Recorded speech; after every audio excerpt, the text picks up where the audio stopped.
Hello. Maybe I should be energetic. Hello. Welcome to GT McKay's Cope and Seethe podcast. I'm GT McKay. I suppose some of you will be familiar with the format. Basically, this is the newest, latest, and lastest podcast, possibly. Or I'm going to see how it goes. I've been kind of thinking about how to make things a bit more fun around here and have a bit more of a laugh. And so there's a couple of new segments, but it probably is mostly regurgitated shit, to be honest. Doesn't look like fucking any of you are here to watch it anyway, so I'll just get started. And I'll make sure I don't overheat this fucking piece of shit Mac. Because, like me, it is getting old. Oh, fucking hell, it's not even plugged in. What a start. No, there's no guests, I'm afraid, Max. No guests. You make it sound like you're not entertained by just the GC, which, I should ban you immediately for such talk. As if, like, any guests I've ever had could ever match, you know? We've tried the guest thing, and look what fucking happened. Disaster all round. Oh, Hawk. Just the man or boy I didn't want to see. Maybe I should... how are you? You Sputnik. All good? Well, yeah, it is kind of the same sort of deal, I suppose. Well, yeah, this and every other, pretty much. I was going to start with something. I was just listening to Thinking Ape, and I think he just released this one, and it popped up whilst I was getting ready. And I'm loath to fucking talk about someone like Amaranth, but in the same vein, it's probably not really about her. It's more, well, potentially about you guys. Because I hear through the grapevine that she has made $50 million, I assume, on OnlyFans. 50 million. Never mind that she makes 100k a month on Twitch as well. But the interesting part is that the majority of that 50 mil, I don't know what majority, but apparently I assume this would be over half, has come from DMs. Dudes fucking writing messages on OnlyFans. And if you're not familiar, I don't really know why I know this. I've never been a member or subscriber or anything on OnlyFans, but I am aware that you can pay to send messages, essentially. I don't know how much they cost. I think they're they're guarded. Money, what's the expression? I can't remember what the expression is now, but yeah, there's like a cash wall or whatever it's called, and there'll be a certain amount that you can pay, I assume, to send a longer message, or maybe a pic with the message. I don't fucking know. But yeah, isn't that astounding? Over half, or the majority. So let's a rough guess. I'm going to say that's probably about 65%.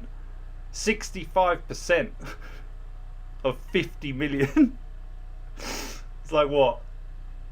32.5 million from messages, DMs. And I'm not really sure what point I'm trying to make, to be honest, but I'm pretty flabbergasted by it, I have to admit.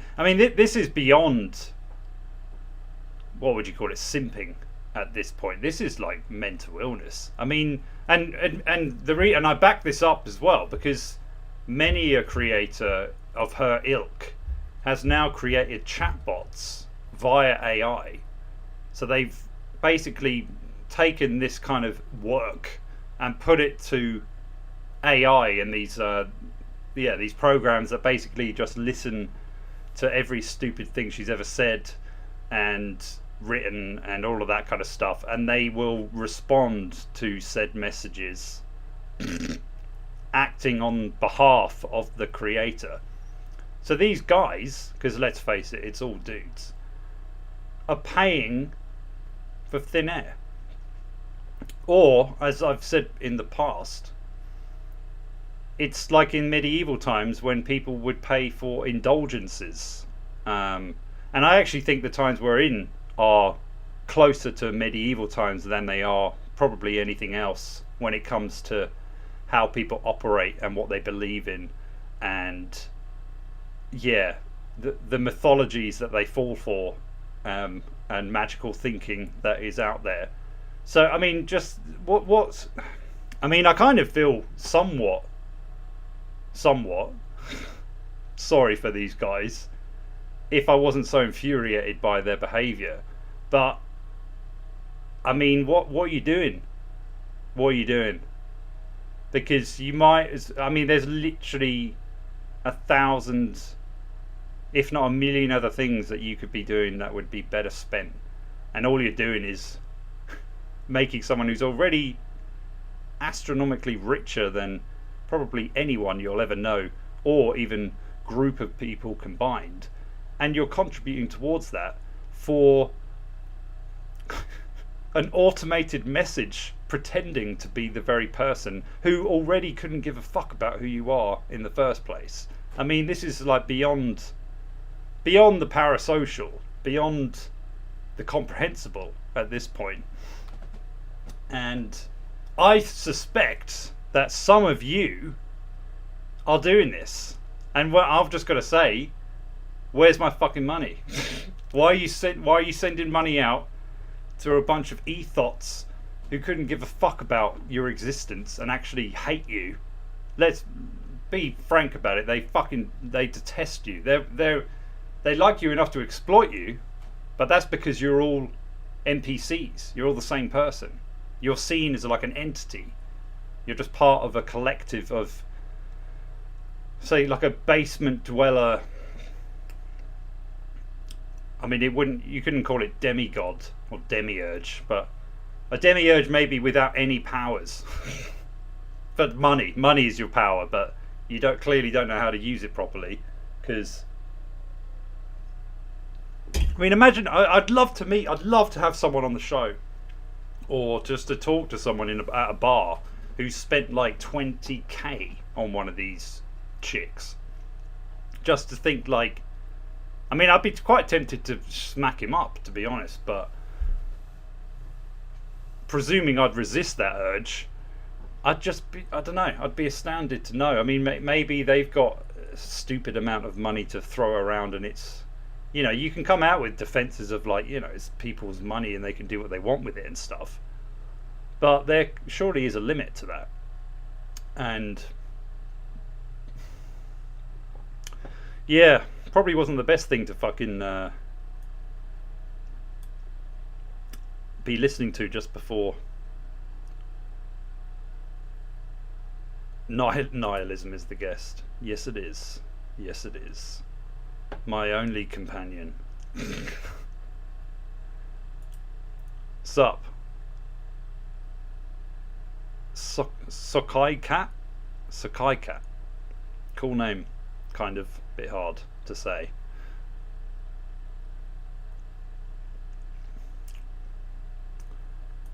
Yeah, right. Maybe on, if I could charge you, but then it would literally be me talking to a fucking camera alone. So yeah, let's not tempt that, shall we? You know what? If I was to gamble on anyone, and gambling I think is actually the apt phrasing, it would have been you, actually. How much did you give her? Let's be real. Let's be real. I mean, I do know a guy who paid for a video of a webcam girl, or girls, should I say? And I ripped the shit out of him when I found this out, and I will continue to do so. But at least if you got like a Braziers subscription or something, at least you're like getting some sort of, not really a product, but you're getting something that you would not be able to get had you not paid for it. And yet what you get from some thought is nothing. I mean, maybe it is a humiliation thing, but even so, even if it was that, or like Findom, or thinking you're like the cash pig and all this kind of stuff, usually there's still an interaction going on, you know? Even if in the real world every chick's friend zoning you or whatever, at least they're doing that to your face. I kind of wonder whether it's because, I don't know, I guess because these guys are so inept socially that they can't do it in any other fashion, and because of their skewed views, they view probably not just women but everything as a product to be bought. And in a weird way, because of the way the internet's taken over, they're not really that far from being wrong. That's the true tragedy of it all. But thinking that somehow, you know, it's like fucking buying chocolate bars to thinking you're going to get the golden ticket. It's like, for one thing, that was a fictional story. It doesn't, that chocolate factory doesn't exist. That pussy factory that you keep buying a ticket for, it's a pie in the sky. It's like buying a ticket for a lottery that, you even know statistically you're never gonna fucking win it, and yet you still keep doing it, like a million other dickheads do with the actual lottery. But at least then there's a statistical chance. So, I mean, come on.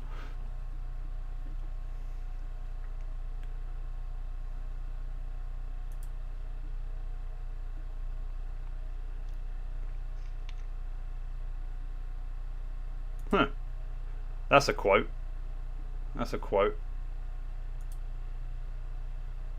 It's like Albert Camus meets Sharan, basically.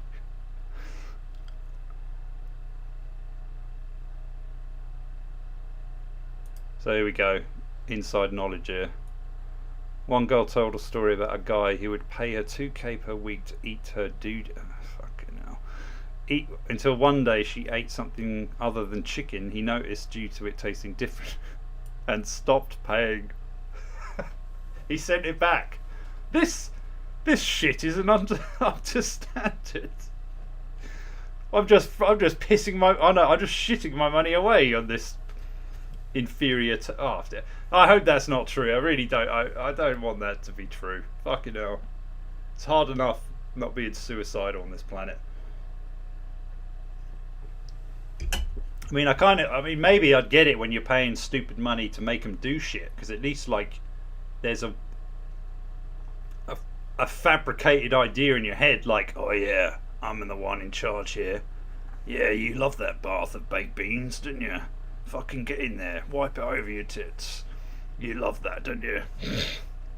No, she loves the 5k you paid her. And, you know, what's a half an hour HP baked bean bath for 5k?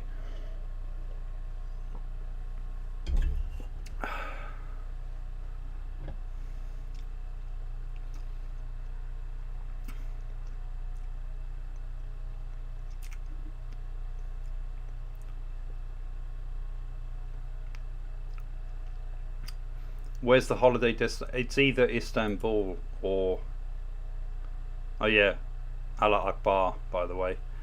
Sorry. Or Belgrade. I would prefer the latter, but that could be more expensive. And a bitch to get to, actually, but never mind all that.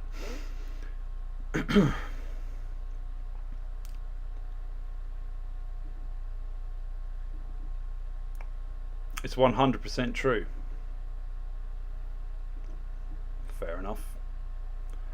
I mean, what can you say? I mean, I did hear I watched a documentary a while back. I actually put it in one of my stories because I thought it was so disgusting. But this was another IRL thing. But this dude would visit this hooker like, I don't know how often it was, once a month probably. But he asked her to not throw away all of the condoms that were used, obviously with the other clients, and to keep them in the fridge and all that kind of stuff, so that when he visited, he would collect it all. Probably shouldn't even say this really, and then he'd eat all of this semen from all the dudes who had fucked her. And he was paying for this. So, I mean, I guess the shit story... you can't eat feces... I mean, at least with jizz, it's got protein and it's, like, safe to consume. Eating turds... I mean, unless you're a fly, I don't think it's advisable. Let alone paying I wonder if you put sauce and stuff. Oh, I don't know. In my head, he's like sitting down, dining and all that. Oh yeah, it is a shit and cum. But yeah, this is your fault. Look, you put it in my head, and you got us all going.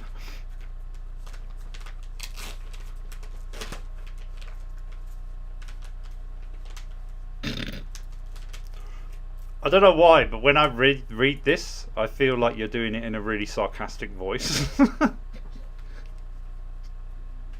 Just awful. Have you ever met Japanese dudes? They probably knew she was dying, and they were high-fiving each other.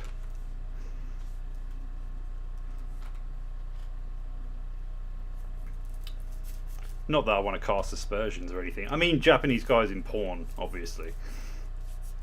But, well, or Japanese dudes who think they're in war and getting their asses handed to them. They love going on a good old rape expedition.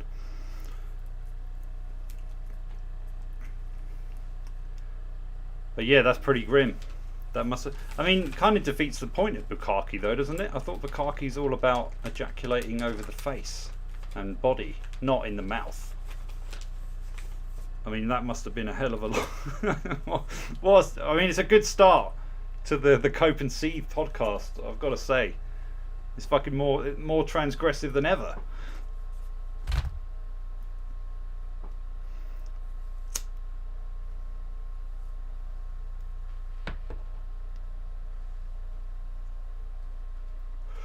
But yeah, I've got some new sections I'm going to delve into.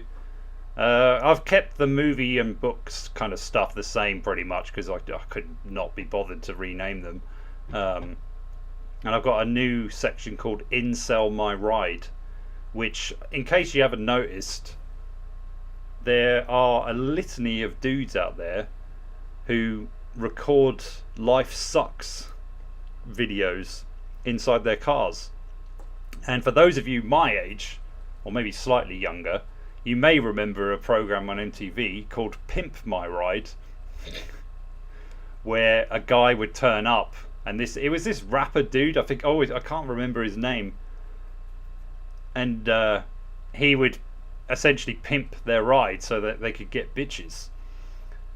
But with these guys, I've just decided to call it. I don't actually know if any of them are incels. I'm pretty sure some will be. But in general, they're always in their cars. And I'm going to try and keep that going for a while. And the section is kind of trying to actually give some sort of advice, I suppose. It's trying to be understanding to what they're saying. I'm not going to be a complete dick. But at the same time, I am a dick. So, it'll be half and half. A bit of roasting and maybe a bit of understanding. Maybe. It really depends on them. I'm not going to take much responsibility. So if I find that they're being whiny little bitches, I will say so. But I'm going to try and be a exhibit. Yeah, that was the guy. That was the dude.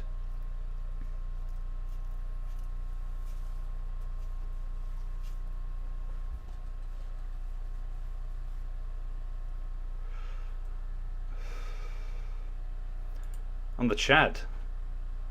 I don't know who you are, Fapany. Although I've got a strong feeling I do know who you are.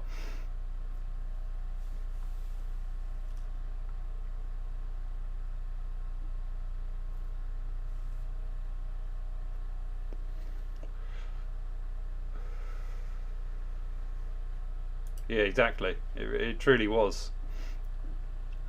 It was a very stupid show. I mean, when you look back on a lot of those times, you really realise like they had money to fucking burn back in that that day.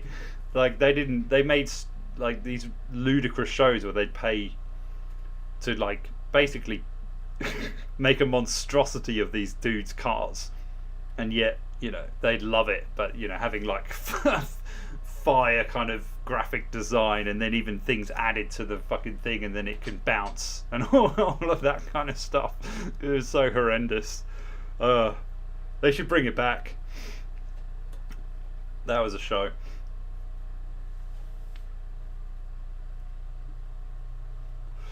And I've got another section called Rantorama, and I've got clues in the name with that one. But yeah, there might be a couple more. I haven't quite decided yet, but anyone who might catch the Intel My Ride thing will be welcome to come on the show for a chat. And well, anyone who wants to throw me a few quid to be on the show for half an hour is very welcome to do so, as long as you actually have a reason to be on here aside from just sitting there not saying anything, because that would be weird. But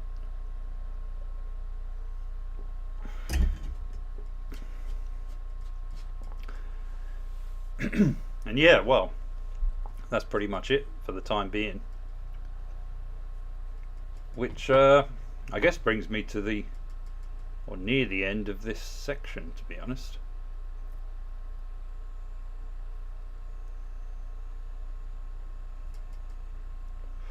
To the introductions. How are you all doing?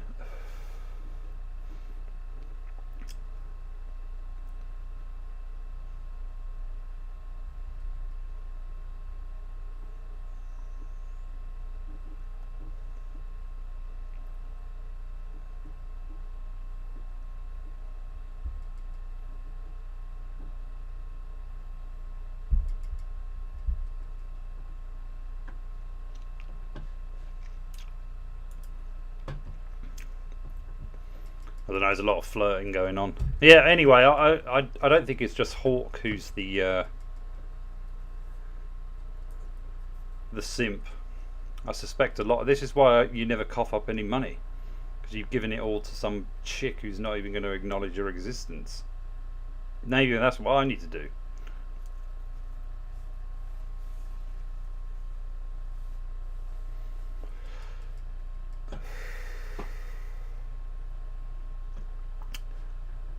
I keep feeling like there was something else I was going to mention, but I can't think of what it fucking is. I suppose it doesn't. It's not. If it's not important, then hoping for a new year of minimal fuckery.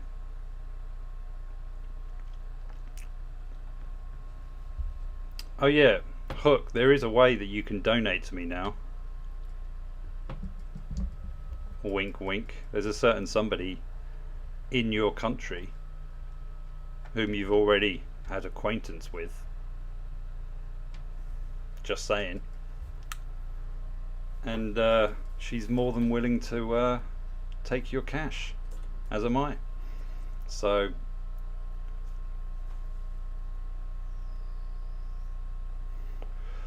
you've got no excuses anymore.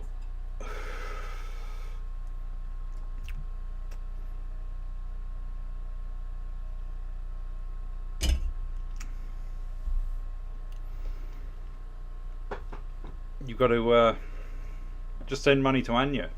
I'll make it simple for you because I know you're a bit slow.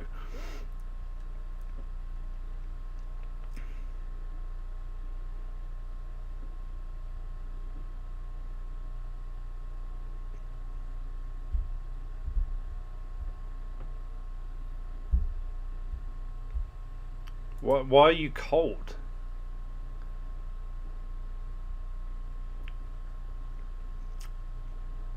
I don't know. Maybe I shouldn't.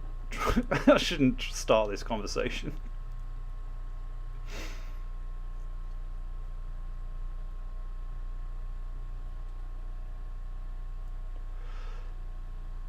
Yeah, hooky boy. We're all waiting. Hooker. I'm gonna start calling you Hooker. All right.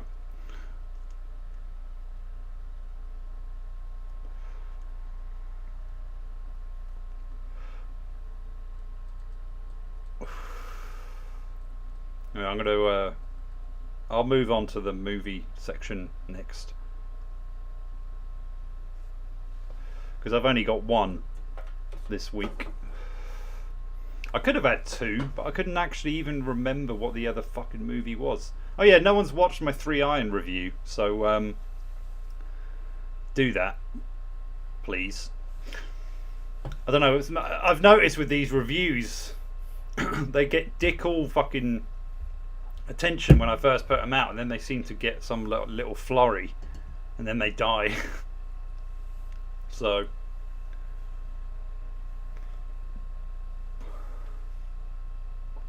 You will donate to it. Well, yeah, that's a given, hooky boy.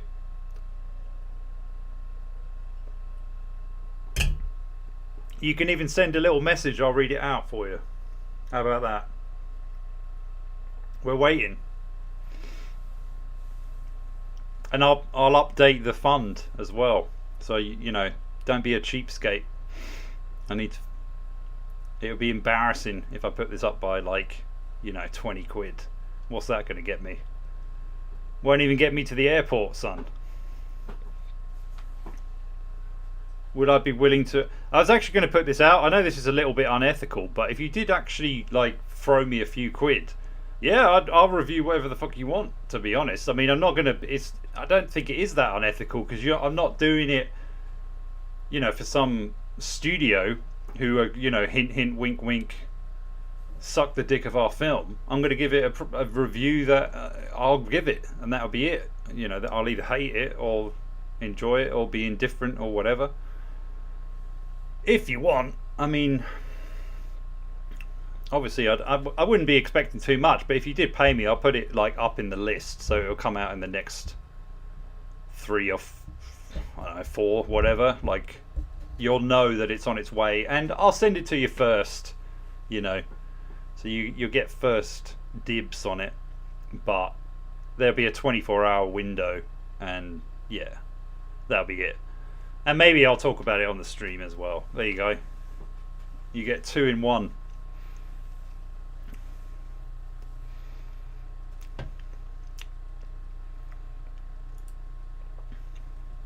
Oh, come on, Hook. We know this is bollocks.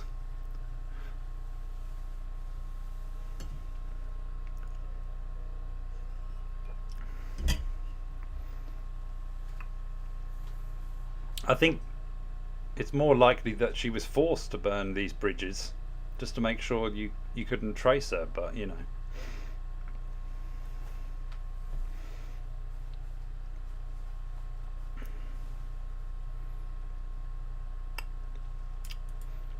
Yeah, that's a book though.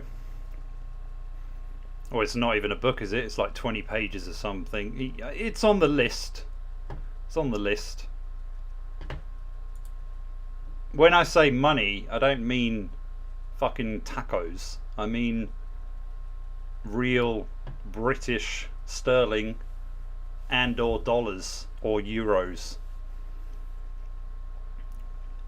And I guess kopecks now. But still, you've got to think about the exchange rate.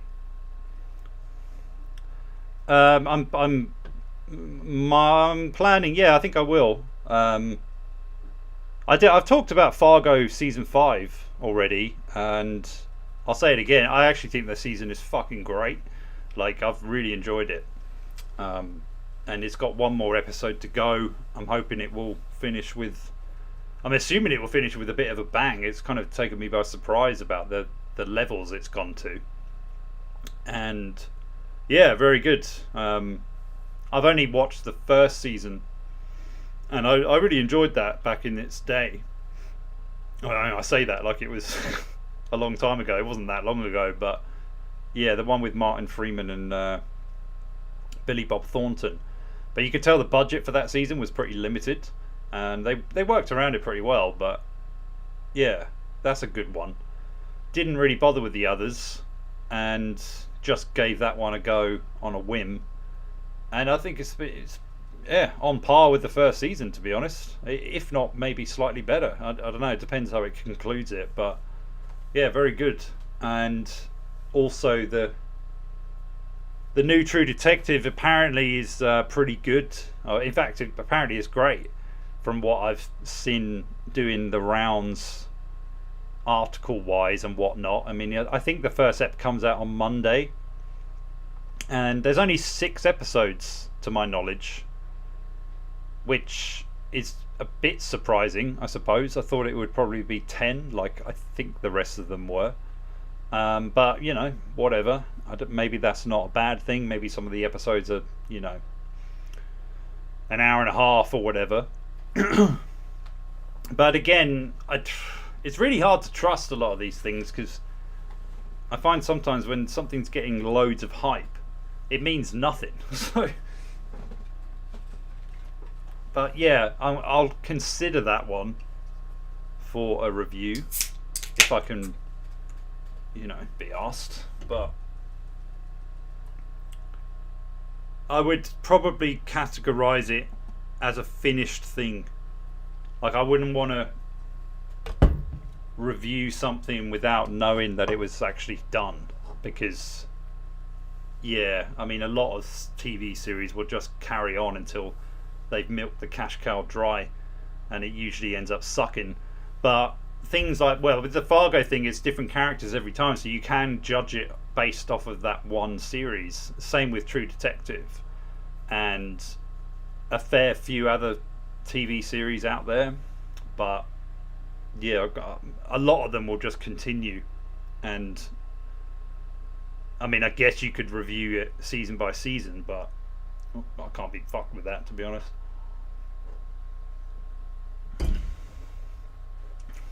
Unless maybe it was something really outstanding, let's say. You know, it's funny you mentioned him, because he doesn't half get roasted these days. Like, he's almost afraid to say a film is shit, because he's like worried that he's going to piss off someone in the industry that he wants to be pally with or whatever.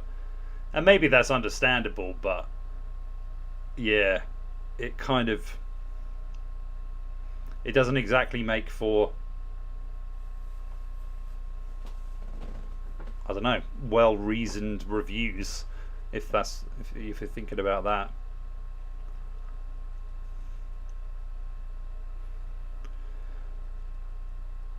But yeah, I mean, I'd be intrigued to see his film, I suppose. I did watch a couple of his shorts. I thought they were, yeah, not bad.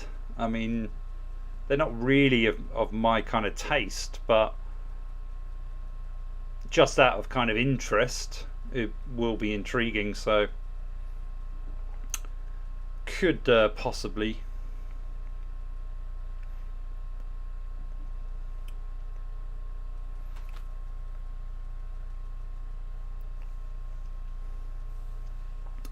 Well, I mean, she knows my answer, so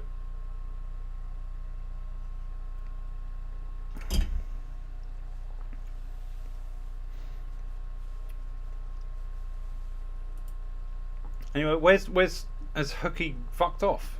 The skinflint.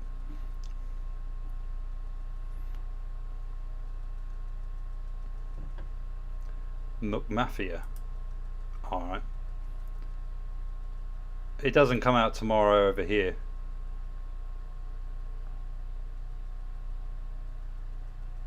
It's okay, I actually did think it was already out, and I went to watch it yesterday, and yeah, it says the 15th, and I was like, ah, fuck's sake.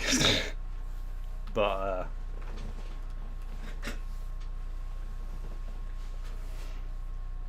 anyway, I'll move on.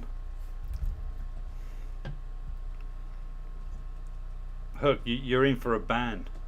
That's what I'm going to say. I've given you a good 10 minutes here. You're wasting everyone's time. Mine especially.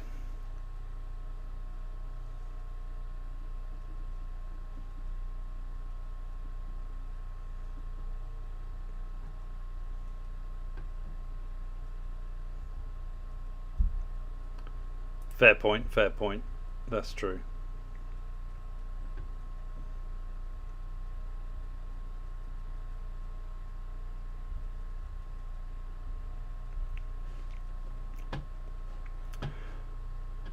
Right, let's get on to the movie talk, because that's going to be reasonable. That's going to be quick anyway. So this was put forward to me by John. Cheers for that. And well, funnily enough, Patrick also mentioned one that I do have on my list. I Stand Alone, I believe it's called. A Gaspar Noé film, so you kind of know what that's going to be like. But the kind of intriguing bit was cannibalism, I suppose. Though where I assume the French film is fictional. La Sociedad de la Nieve is based off of a true story about, I think they were Uruguayan, like a rugby team. Well, they might have been Chilean, I can't remember now. But yeah, they were basically going over the Andes on a holiday kind of thing. This happened, I think maybe it was the 70s, something like that. It's a true story. And yeah, obviously their plane crashes and quite a number of them die, and then they're pretty fucked. So it's like a historical kind of drama. I was a little bit tentative going into it, just because it's not a short movie by any stretch. I think it's about 2 hours 20 overall, maybe a little bit longer.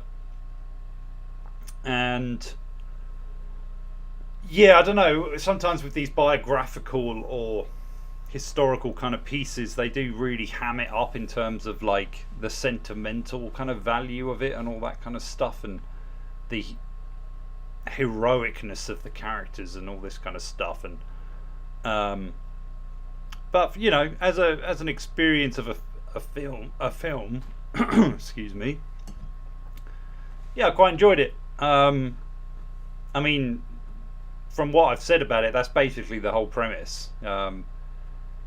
These dudes are in this rugby team. Some of them aren't going to see each other again, so obviously they set it up like, oh man, we'll never be together again. Let's go on this holiday, you know. And you kind of think like, how likely is it that they actually said that to one another? Who knows? But yeah, they're all pretty young, you know, most, like, I don't know, in their early to mid 20s pretty much, although there are a few older characters, and they go down because of the conditions and all that kind of stuff. And quite a few of them die straight away, but I think about 20-30 of them survive, well, at the beginning anyway. And yeah, what I enjoyed about it was the setup was pretty good. I do have one thing that I thought was a bit needless, but yeah, that's just a thing of my own, I suppose. But well, I'll mention it now. It has this bit where he's talking and it's going over the mountains and stuff, and it creates this atmosphere of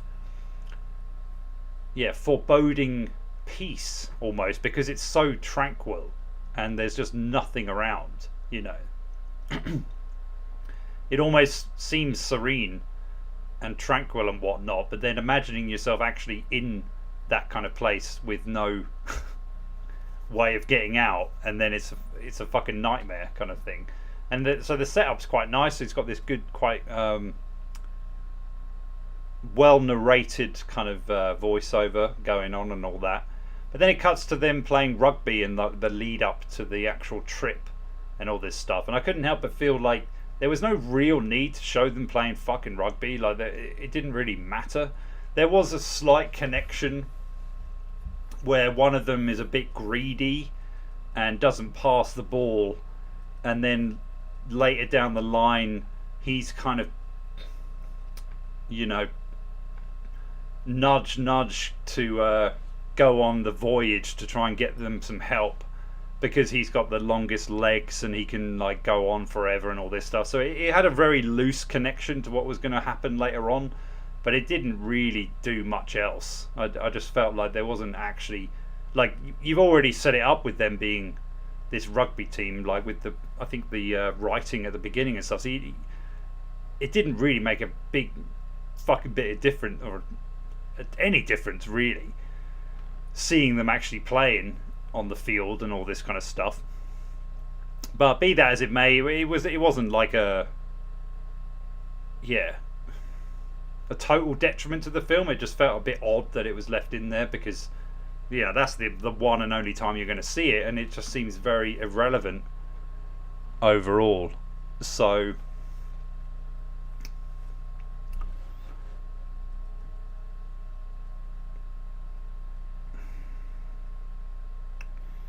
anyway, I need to keep an eye on what's going on here.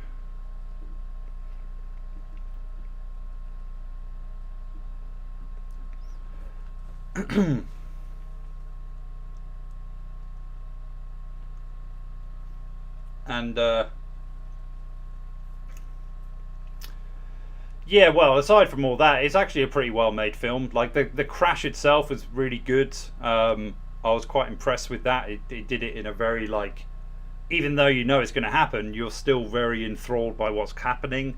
The characters are pretty, they are likable. I quite like the main guy, who was also the voiceover narration. Like, he was like the typical kind of good looking dude, almost like some I don't know, South American Timothy Chalamet, is that his name? Kind of like that kind of thing.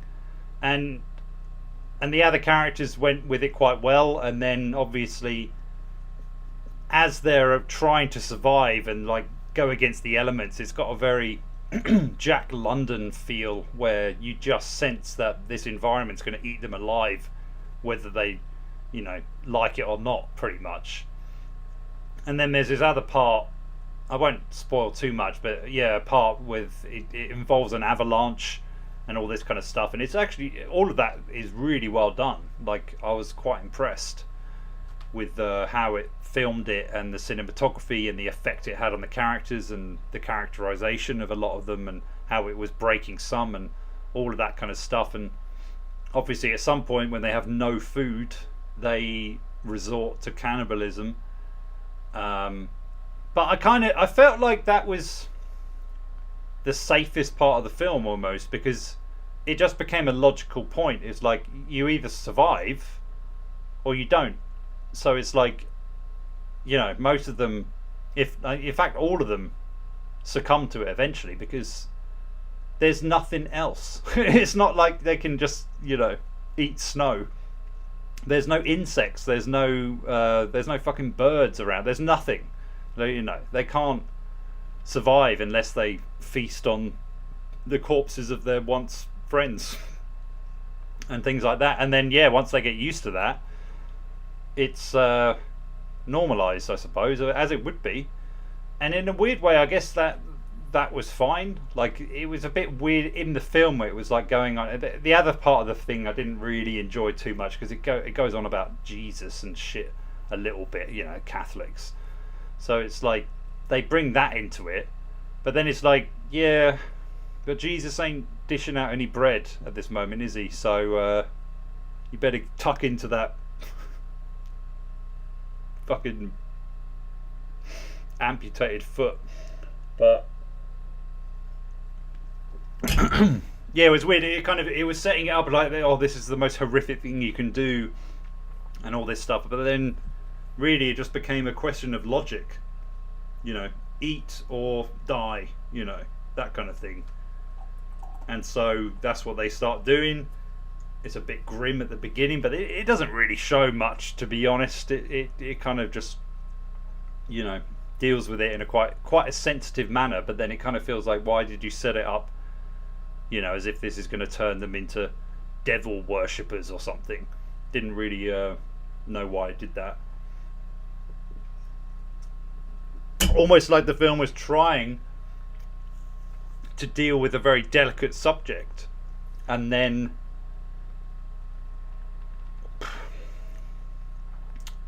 I suppose cashing out or pussying out even by just making it a question of logic, which is kind of fine. I mean, that is the way I think people would deal with it. But at the same time, it almost felt like it wanted to mention this horrific side of the story just because it was in there. I'm not really sure why it had to big it up as this like terrifying reality and all this kind of stuff, because it didn't really feel that harrowing to them. It was just a needs must kind of situation. And yeah, aside from all that, it's a pretty well made film. My only other complaint, I thought Society of the Snow is a fucking terrible title. I don't know why they named it that. I just didn't really. Yeah, exactly, Sinissa. That's one I was trying to mention. Yeah, because basically it's a remake of that.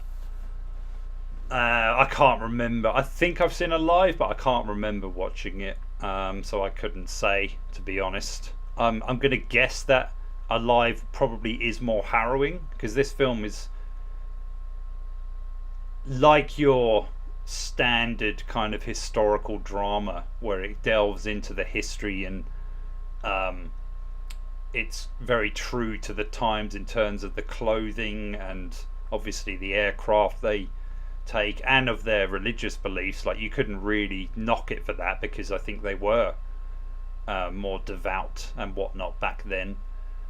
And obviously the limitations of their environment and immediate persons, you know, they haven't got any way of communicating with the outside world aside from a busted radio that they do try to fix and all this kind of stuff. So there are a number of kind of quests that they go or venture into and whatnot as they're trying to do it. But the most impressive thing about the film is actually the environment. And yeah, the main enemy or antagonist, if you will, of course, is the environment, and that is actually dealt with very well. And it is quite frightening, you know. I mean, if not to even just imagine yourself in that kind of environment, but just trying to get through the cold and all that kind of stuff, let alone how volatile it can be with snowstorms and avalanches and all of that kind of thing. So I think it's worth the watch. I just it's not really anything more than that, I suppose, but I did find it quite enthralling at the time. Yeah, but I mean, it's fucking,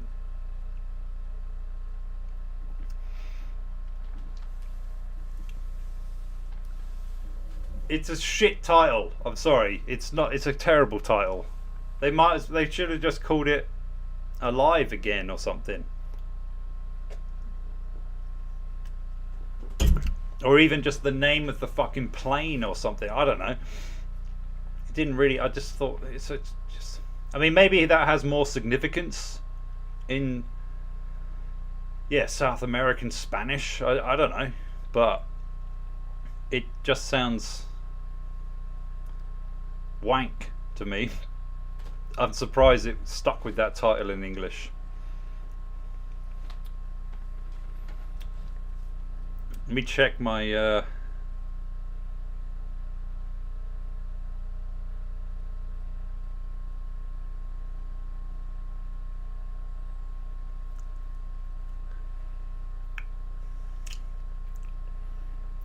Well, there's a lot of talk going on in the chat about, you know, what's going on, but I'm not seeing any.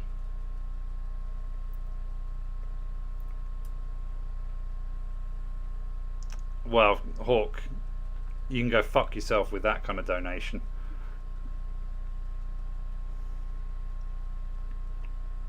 Well, you've had your announcement.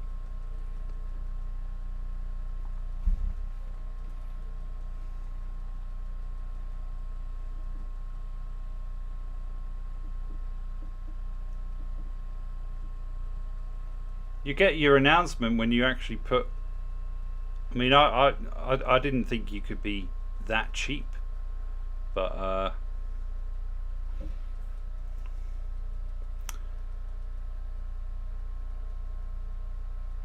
you know.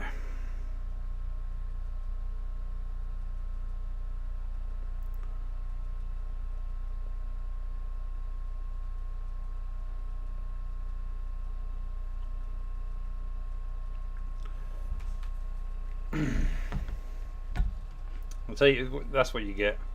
There's your pop-up. Suck that.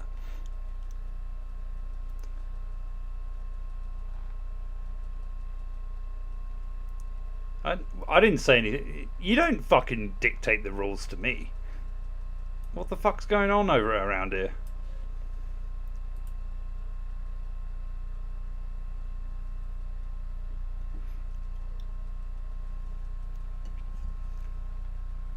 I mean, test.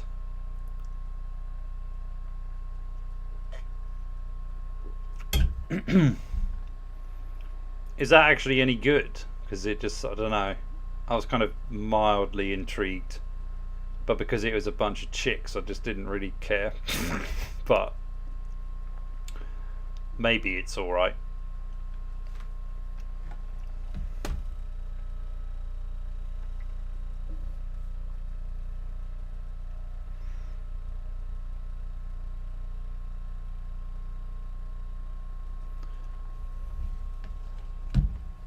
But yeah, well, I think that's it actually. I can't really.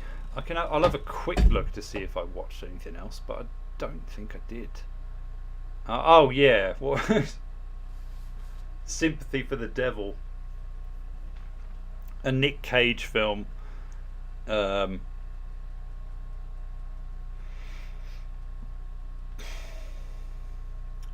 uh, yeah, not really worth it, to be honest. It's kind of watchable for the first 40 minutes and then doesn't really go anywhere. That's my review. Doesn't even get a poster.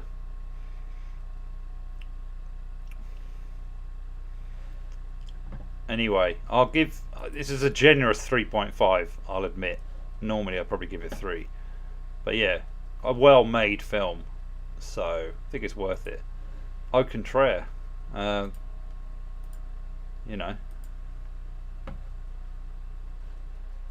It's right there, mate. On the right.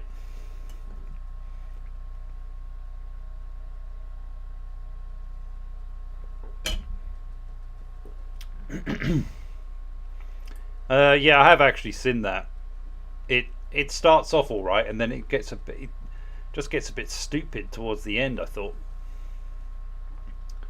kind of caves in on itself, and then there's there's a few scenes. I think there was like a chase scene in it that just looks so fucking stupid, and I was just thinking, why would they, or why would he go that way? It was just like, you know, when they try to sneak something into a movie where they think you won't question the thought pattern of the actual characters, and it tries to like smash cut before you know get a chance to actually go, that makes no fucking sense. Why did he do that? But yeah, whatever.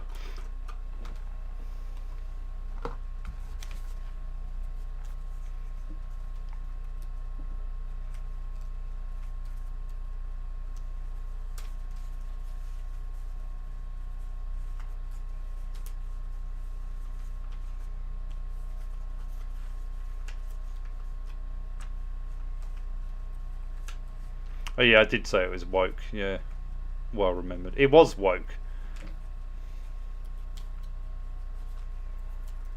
Or at least it went in this really like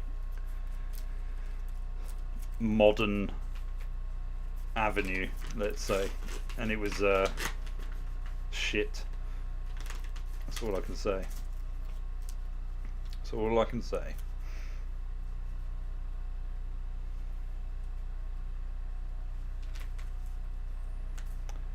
Anyway, I guess we're going to get on to I don't know, what's the time? How long have I been doing this shit? Like an hour? Nearly an hour. Okay, that's good. Remember, it's a new section, so it's basically like the old section where I'd react to someone, but it's going to be very specific in terms of what types of dudes.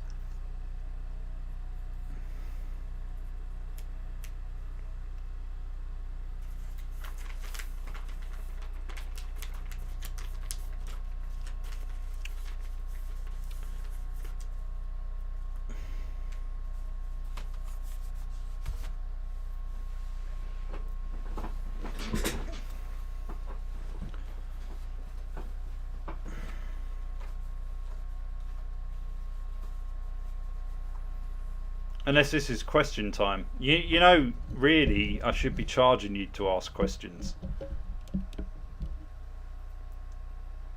Little donation, question. That's how it works on other streams. I don't know whether you pay attention to this stuff.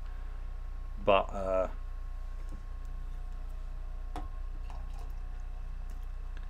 giving you lot of free handouts for too long. But I will retort.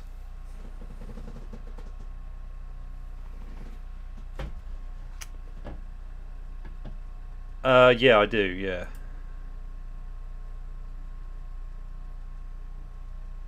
If you must know.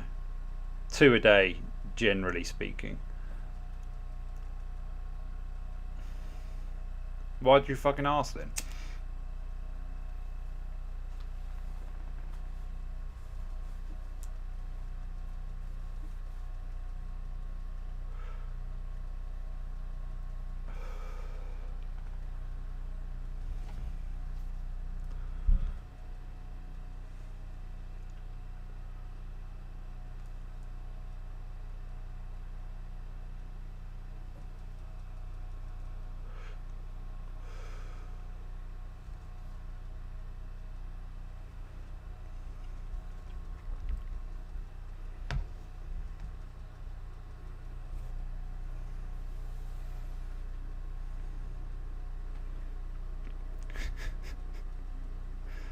I'll wait until it pops up.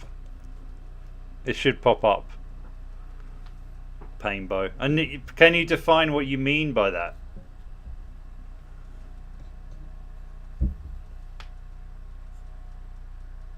Giving or receiving? And in what capacity?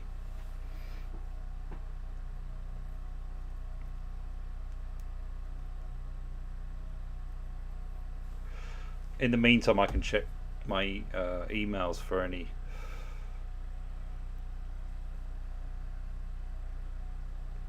Oh, Fiverr. I wonder if she's watching. You didn't ask a question though. Buyer beware. Buyer beware. But thank you.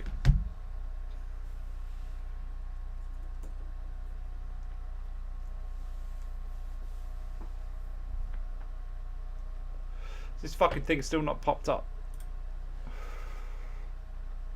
It should have popped up.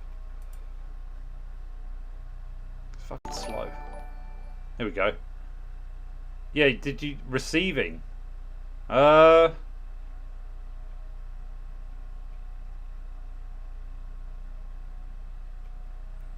really. If I'm honest. I mean, it's all right, but I kind of can't help but feel like a bit of a bitch when and to be honest, I don't think women are into that, to be honest. Maybe a little bit, like They might give it a bit, but they're certainly not going to do it to the same length of time that they would prefer to receive it. On average, I mean, I'm sure there's some dudes out there who love it. Same question to you.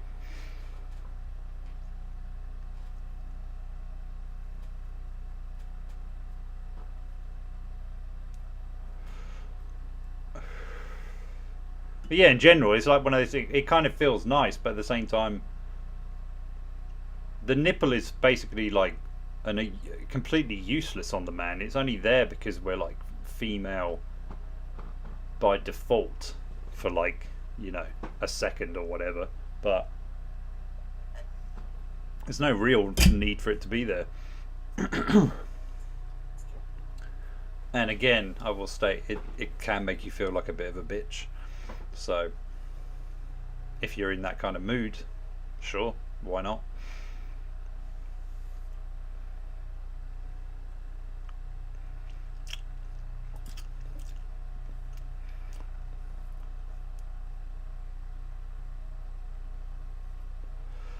There's so many things I could say to this that I'm just going to leave it, I think.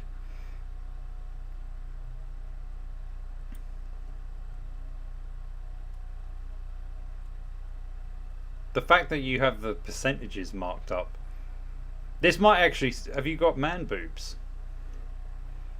Because like maybe one is more sensitive than the other. Is it that kind of thing? Are you a chick?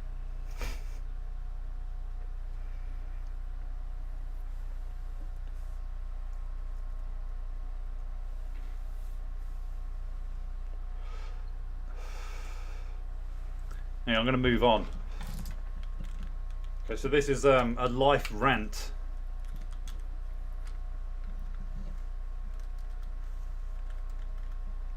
Yeah, we're sharing.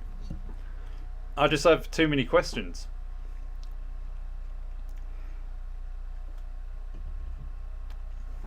I mean, you must have had your nips sucked a lot, assuming it's a suck thing.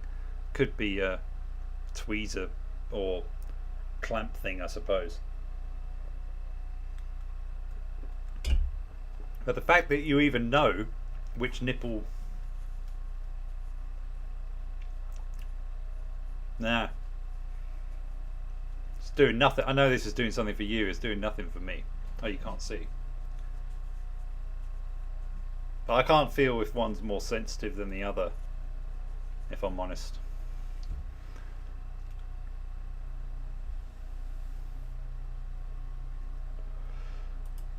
What, normal as a guy? I think you're trolling me, but I'm willing to go along with it because it's kind of at your expense. So yeah, as a dude,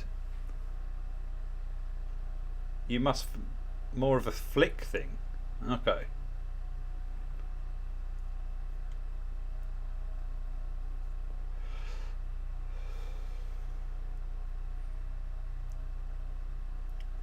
Is this what? So with every chick, doesn't matter what type.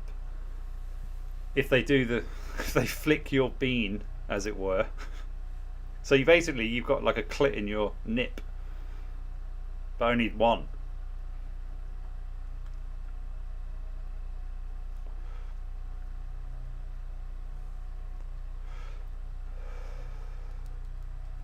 I mean, it's normal in the sense that you enjoy it. You know, have at it. But it's not a universal thing by any stretch. I wouldn't have thought.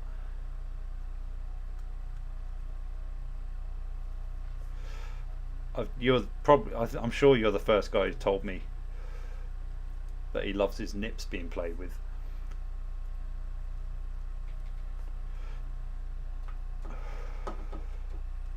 I knew a guy who would he had a thing for when girls would spit in his face, which I thought was quite interesting, especially considering his personality, let's say.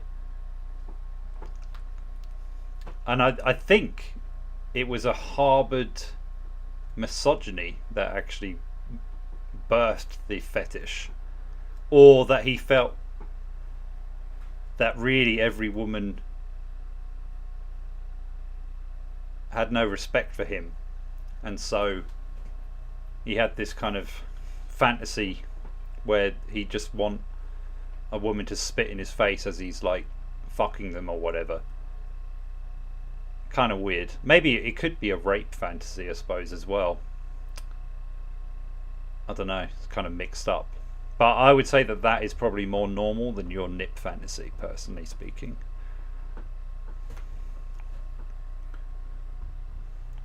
You don't have to get defensive about it. It's fine. You know, each to their own.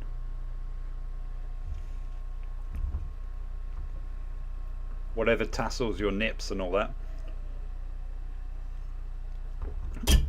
As a kid, did you used to like pick up the vacuum cleaner and, because like most guys would probably try it on on their dick and realise that the suction is way too much. But on the nip, now you're talking. You could probably get good coverage as well, because then the suction. Or did you used to get like I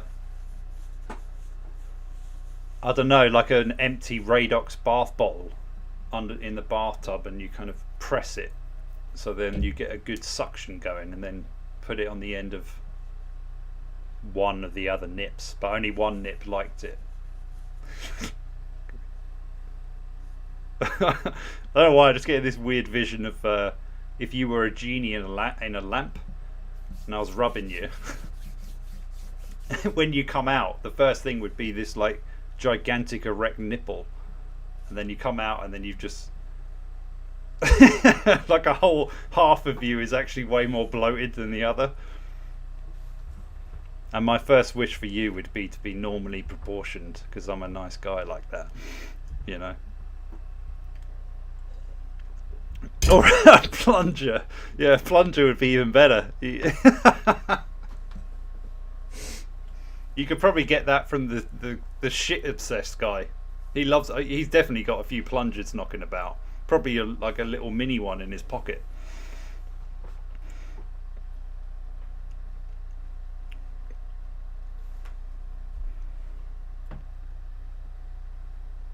I've embarrassed him. He's gone quiet. I've put into nip shame.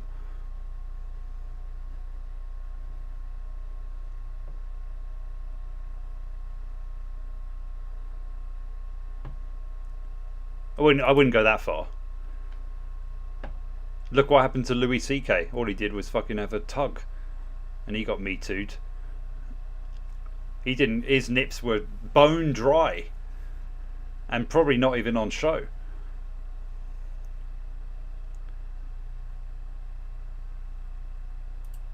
You can justify it all you want, mate, but there's pornography of fucking everything out there. That is not an excuse. There's bestiality out there. There's dwarf porn.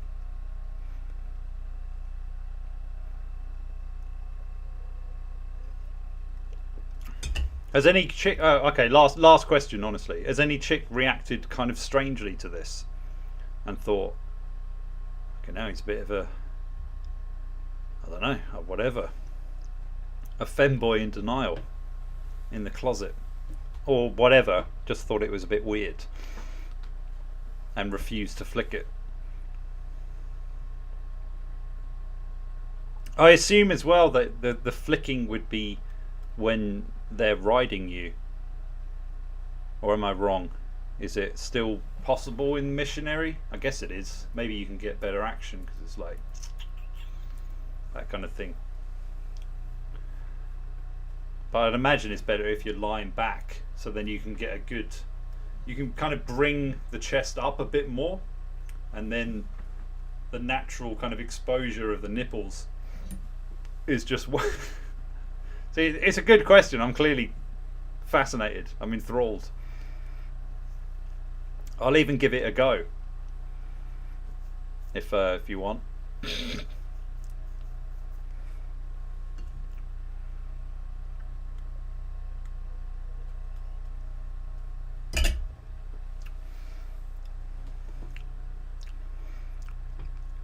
Like milking.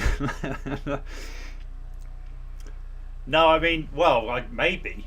I'm just imagining that the if you had your arms back, then the biceps have risen a bit, you know. So I'm not sure if the sensitivity would be heightened in such a vulnerable position.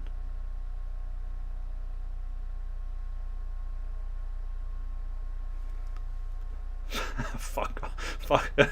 You pulled that straight out of your ass. What are you talking about? I know this is like proof that the whole thing was a troll. Uh, au contraire, it's nipple flicking. Not. I thought it was sucking.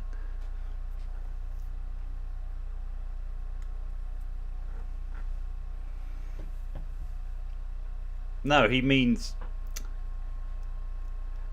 he's trying to lay claim that it's such a normalized thing that all of the other girls were like, oh yeah, all dudes are into this, as if it's a fucking blowjob or something. Totally serious.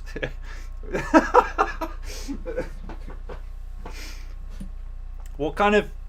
Are you from some weird area in wherever the fuck it is, where this is like fetishized beyond recognition or something? As in, I mean, it's kind of gay. I'm sorry, I'm gonna say it. It's kind of gay. I don't even know why, but it is kind of gay. If what? So the dudes are gathering around saying, "Oh yeah, man, this chick, she sure knew how to flick my fucking nipples. She was an expert. She must have flicked many a nipple in her time." It's like, well, come on, that's not. uh, he is just not like the other boys. Yeah, well, and that's fine. That's all good. I mean, I'm guessing most girls would do it because it's like, it's not anal, or it's not anything that really affects them. It's just they get to do something. Do you like it when like a peg, not pegging, but a clothes peg on the nipple? Is I bet you love that, don't you?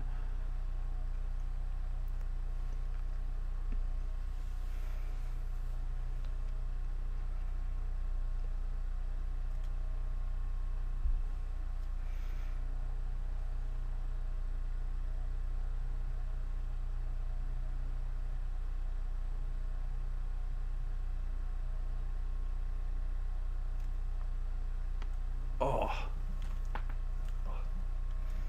I'm gonna go for a whiz.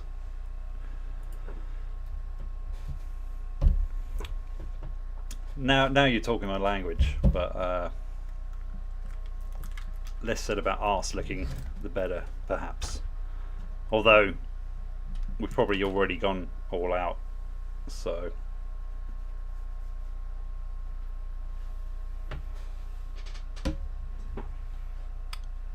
well, I'll be back in a minute. Wait around.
Painbow, it's your lucky day, mate. It's your lucky day.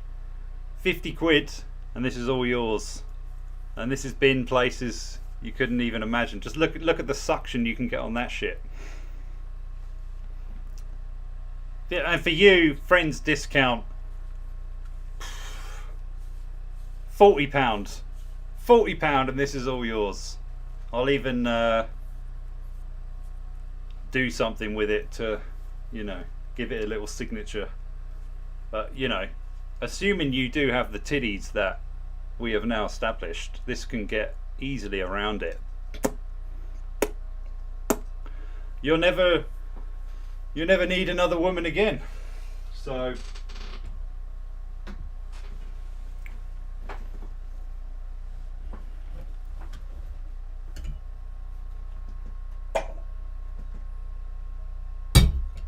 it's time for the wine.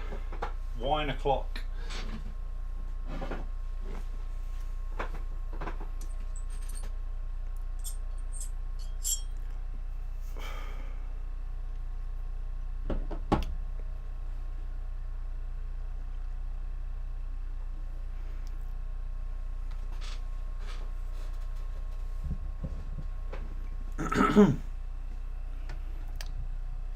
One moment, hooker.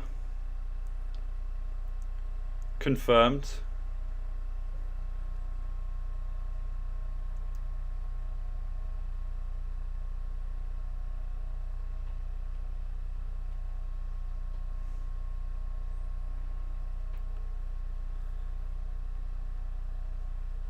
Okay.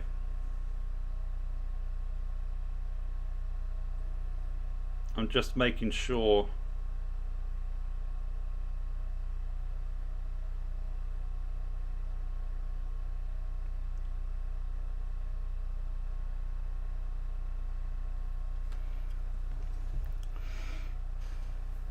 I'm not calling you a hooker, I'm calling you hooker. It's a different, it sounds better than hawk. Hawk sounds like I'm calling you whore, whereas hooker is a bit more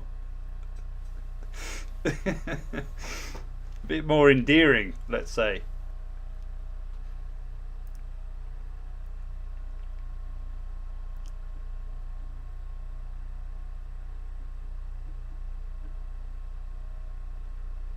Do you not want my plunger?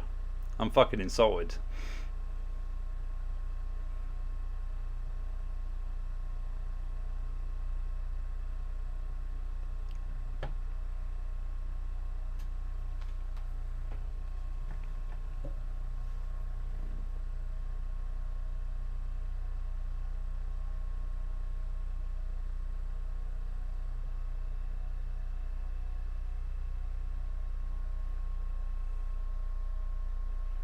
Did you have...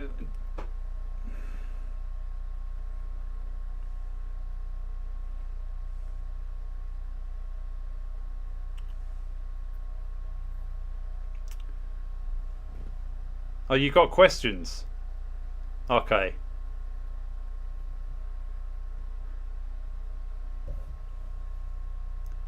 Well, this is... how many fucking questions have you got here? 1, 2... 3, 4. I don't think so, mate. Not for 11 quid. I'll give you 2 for that. You can choose the 2 and then we'll move on.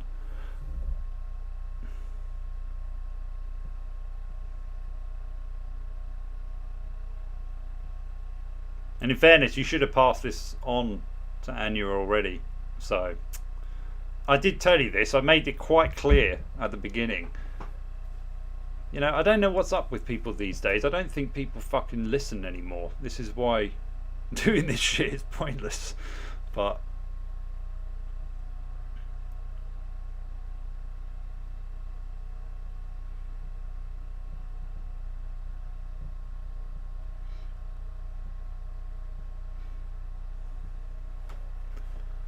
the first 2, okay.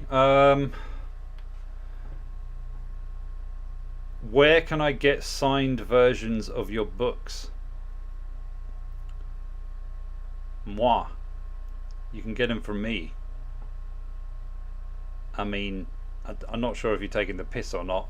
There isn't some obscure bespoke bookshop in your area that's going to have copies of my shit signed. If you want a signed, I mean, to be honest, getting you a signed copy, I mean, I'm complimented even if you are taking the piss, but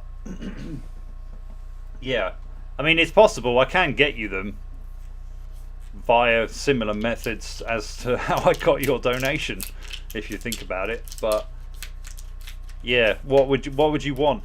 And don't think your 11 quid is going to stretch that far. If you want them, then I mean, I've got a copy of Heather still that's sitting around bone idle, so I'll let you have that. But I don't have Fubar at the minute.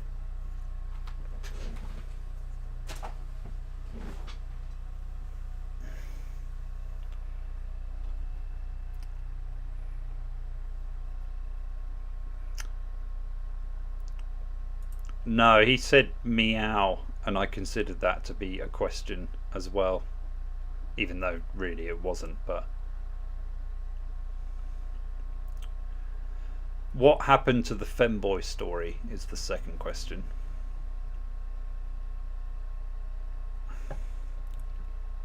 It is, well, it's in a back catalogue that I will get to when I get to it. I think, to be honest, that's arguably my weirdest story. I might actually put the nipple flicking thing in there. So cheers for that, Painbow. But yeah, I felt like that story was lacking something in the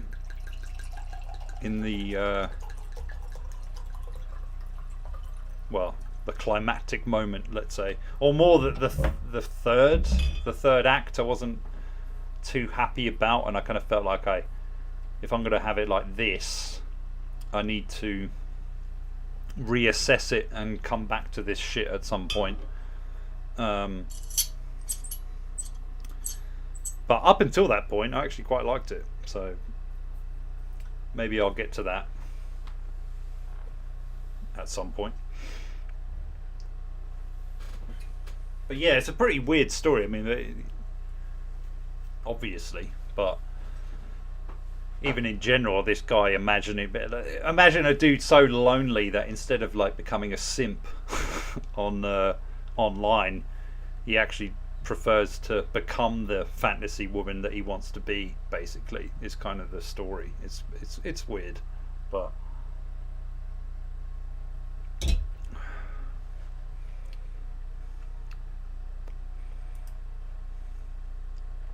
well, you want all three.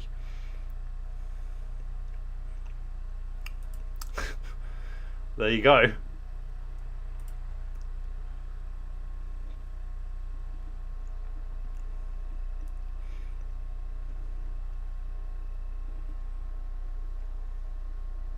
I mean, unless you're asking for the book of short stories that I've yet to put out,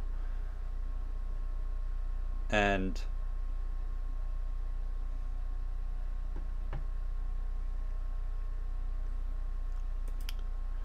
there you go. I mean, that would be a good accompaniment, I have to say.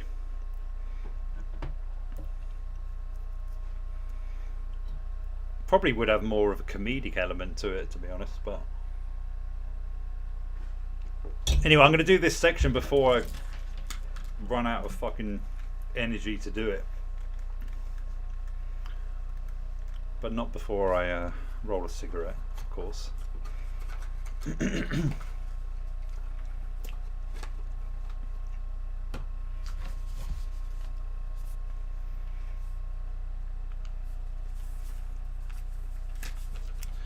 But yeah, at the moment, I mean, this kind of answers your third question a little bit. I'm working on a novel that I'm hoping to finish, I don't know, in 6 months, and that will take up the majority of my time. And whether I get a chance to work on these other stories possible. But I don't know. My relationship with like putting stuff out there myself is kind of dead.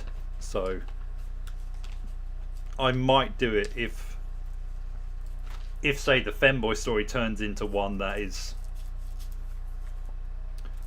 like a novella or something. I might just put that out because I just think, due to the kind of somewhat controversial element of it, I don't even think it is controversial really, but in the times we're in, it would be considered that, I suppose. You know, because I'm sure people would laud it as being transphobic or something when it's nothing to do with that. But yeah, I don't know. The whole putting things out there for myself is like, I don't really see the point in doing it much. But for you, Hooker, for you, I might make the exception, because clearly you're very intrigued by this story.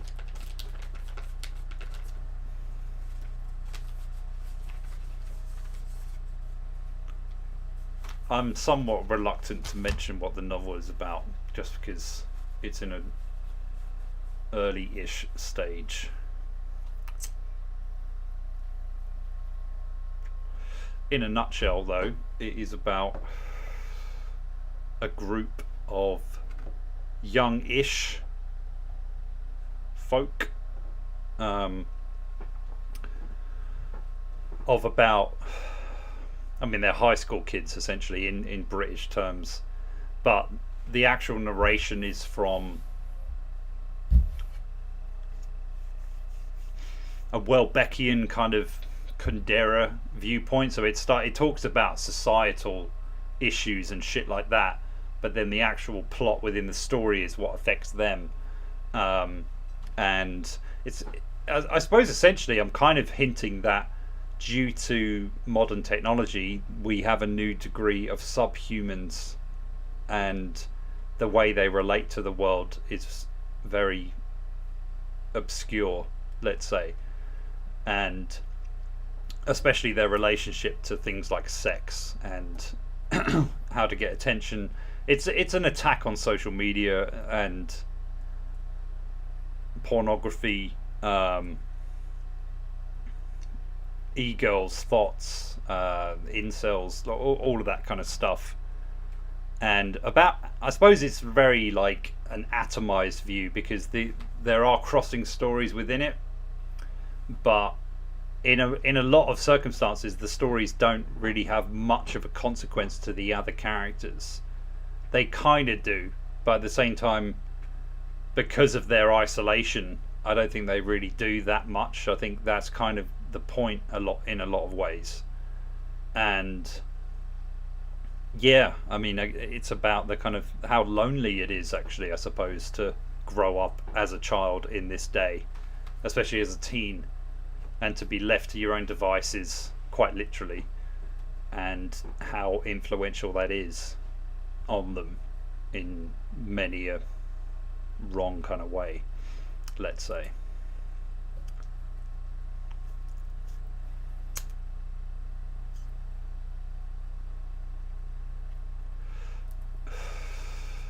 I mean, it's a pretty vague fucking description, so yeah. I mean, if you want to nick it, go ahead.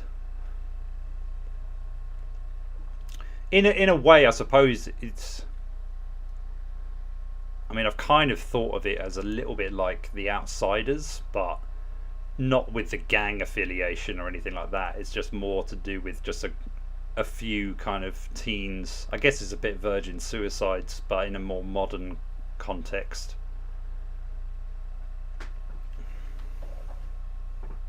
Yeah, and it is a bit Welbeck in, like, the narrator's voice is talking about, I mean, suicide is one of the main themes, and like one of the characters in it envisions how everyone may or may not commit suicide. So this, within like the first couple of chapters, he's already described about 4 or 5 people's deaths and how they would go out and all this kind of stuff. And so it's almost like a novel of ideas, but it's also not at the same time. It's more anecdotal kind of ideas, I suppose, where they're just theories, and I don't know, I'm trying to find a good rhythm to it where the narrator and the subject that he's talking about blends with the actual scene in what's going on, and to make it concise and to lead, it's kind of misleading in some ways because it's propping up a certain dynamic, but then it will probably start talking about something else entirely in the next bit. Yeah, it's written in third, yeah.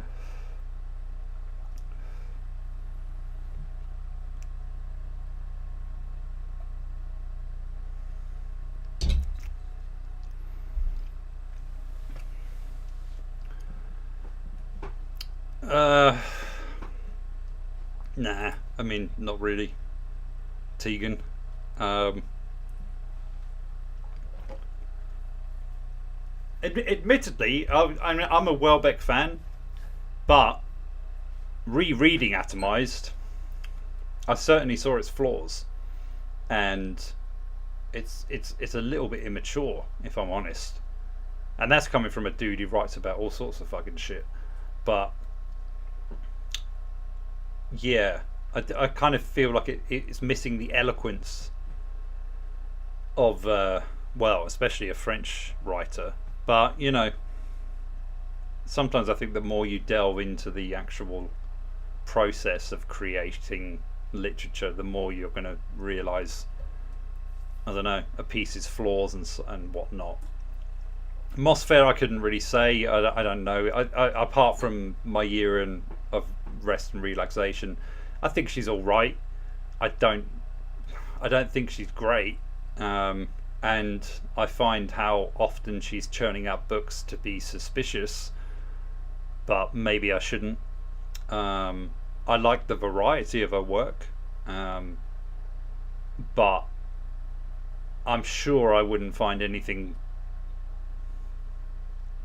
too groundbreaking in it. And Camus,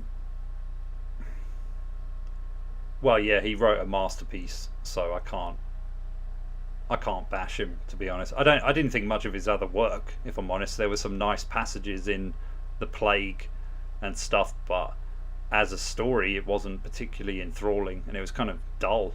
And I felt like that with his other pieces, to be honest. But with The Stranger, he hit on something that is very unique, and arguably flawless, which, yeah, once you've done that, you might as well give up, to be honest.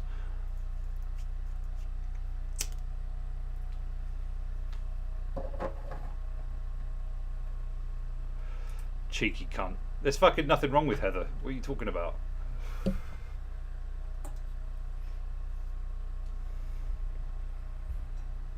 Structurally speaking, it's the structure.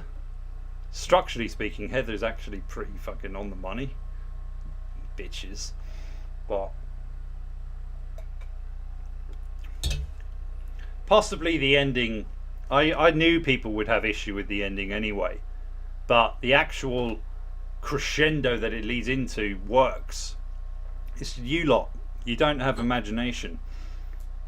You're always thinking, oh, it needs to be something profound. Yeah, there's mistakes in it. I know that, of course. There's mistakes in any piece, especially like the longer you look back on it. And the trouble with doing that is like you never release anything if you're constantly thinking you can improve it.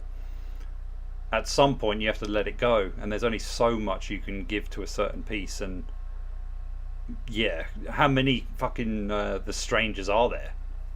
Exactly. Hardly any. So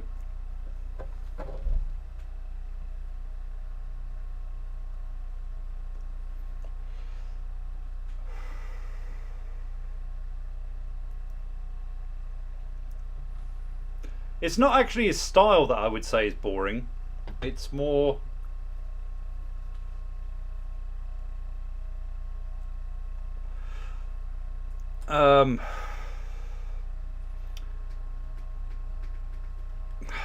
the tell rather than show exposition And it really depends on what mood you're in, I suppose, because sometimes that's fine. It's kind of refreshing to read something where someone just tells you what's going on and what not. And there is a skill in that novel, especially Atomized, where the trajectory it leads is quite shattering in terms of just how grim and brutal it all is, and yet totally human. And but rather, on a second read, I was a lot more aware of its flaws than I was its skill, I suppose. So, and again, yeah, there's little. I mean, there's certain traits with any writer. Like you're either on board with that, or you just kind of go, whatever. Like describing furniture and whatnot, or architecture. I mean, if it's relevant, it can work. But in general, that's not what I'm interested in reading. And with Atomized, I was more interested in Bruno, let's say, and Michelle as characters, and I kind of wanted to see them in more dialogue-driven scenes than what is offered in the novel. But aside from that, I still really enjoy it.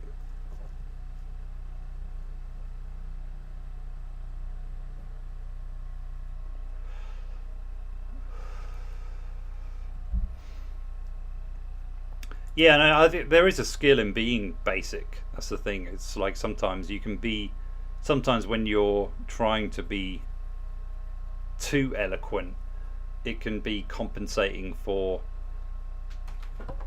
just fucking telling the story a little bit and convoluting it for no real reason. So it's a kind of balance, you know.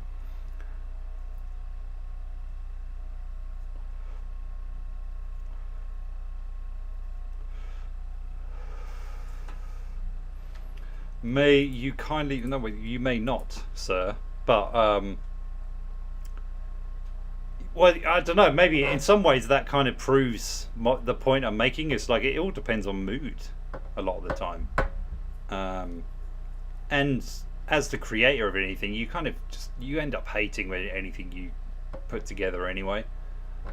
Your ideas change, your knowledge of things changes, the way you go about a certain story changes, so it's no surprise. And I don't know, maybe if I actually read it I might think, okay, yeah, this could have been more or whatever, but so fucking what, you know. It's still better than most of the other shit that's out there.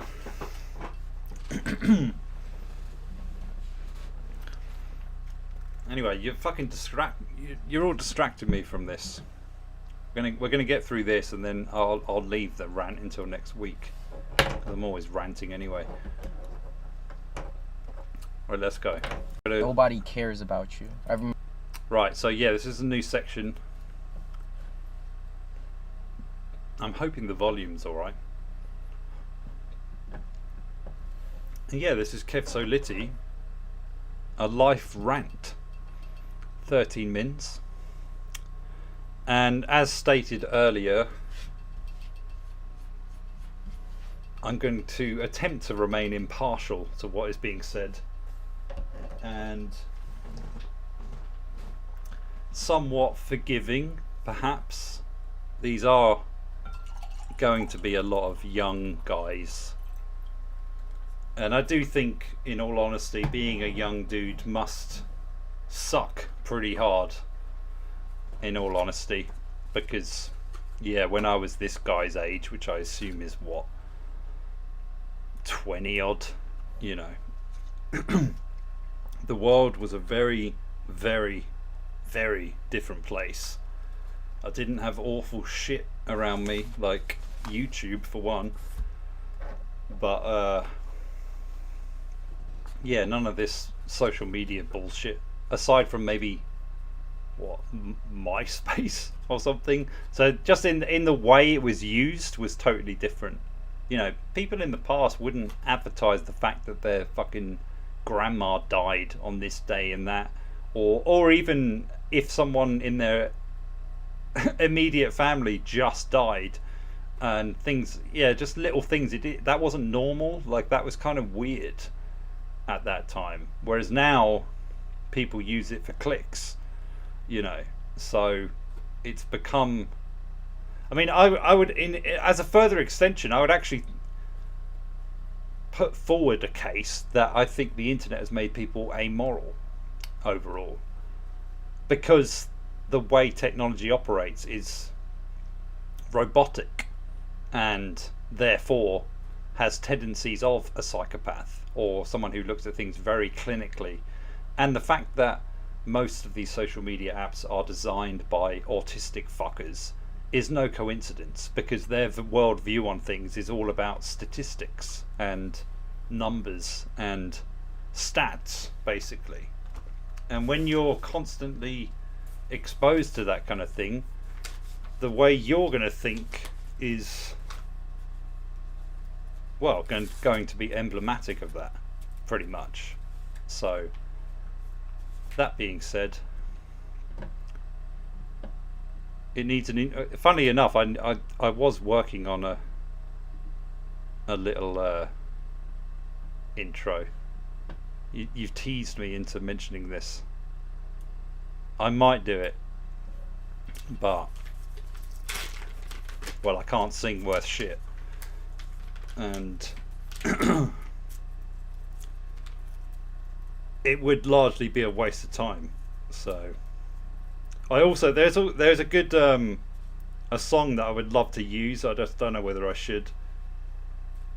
But the Copacabana. It's like a 30-second clip on YouTube of Copacabana by Barry Manilow, but it's coping and seething. And I was very tempted to steal that and make it like the anthem of the pod, but yeah, I thought better of it. Maybe I'll use it on the odd one just for a laugh, but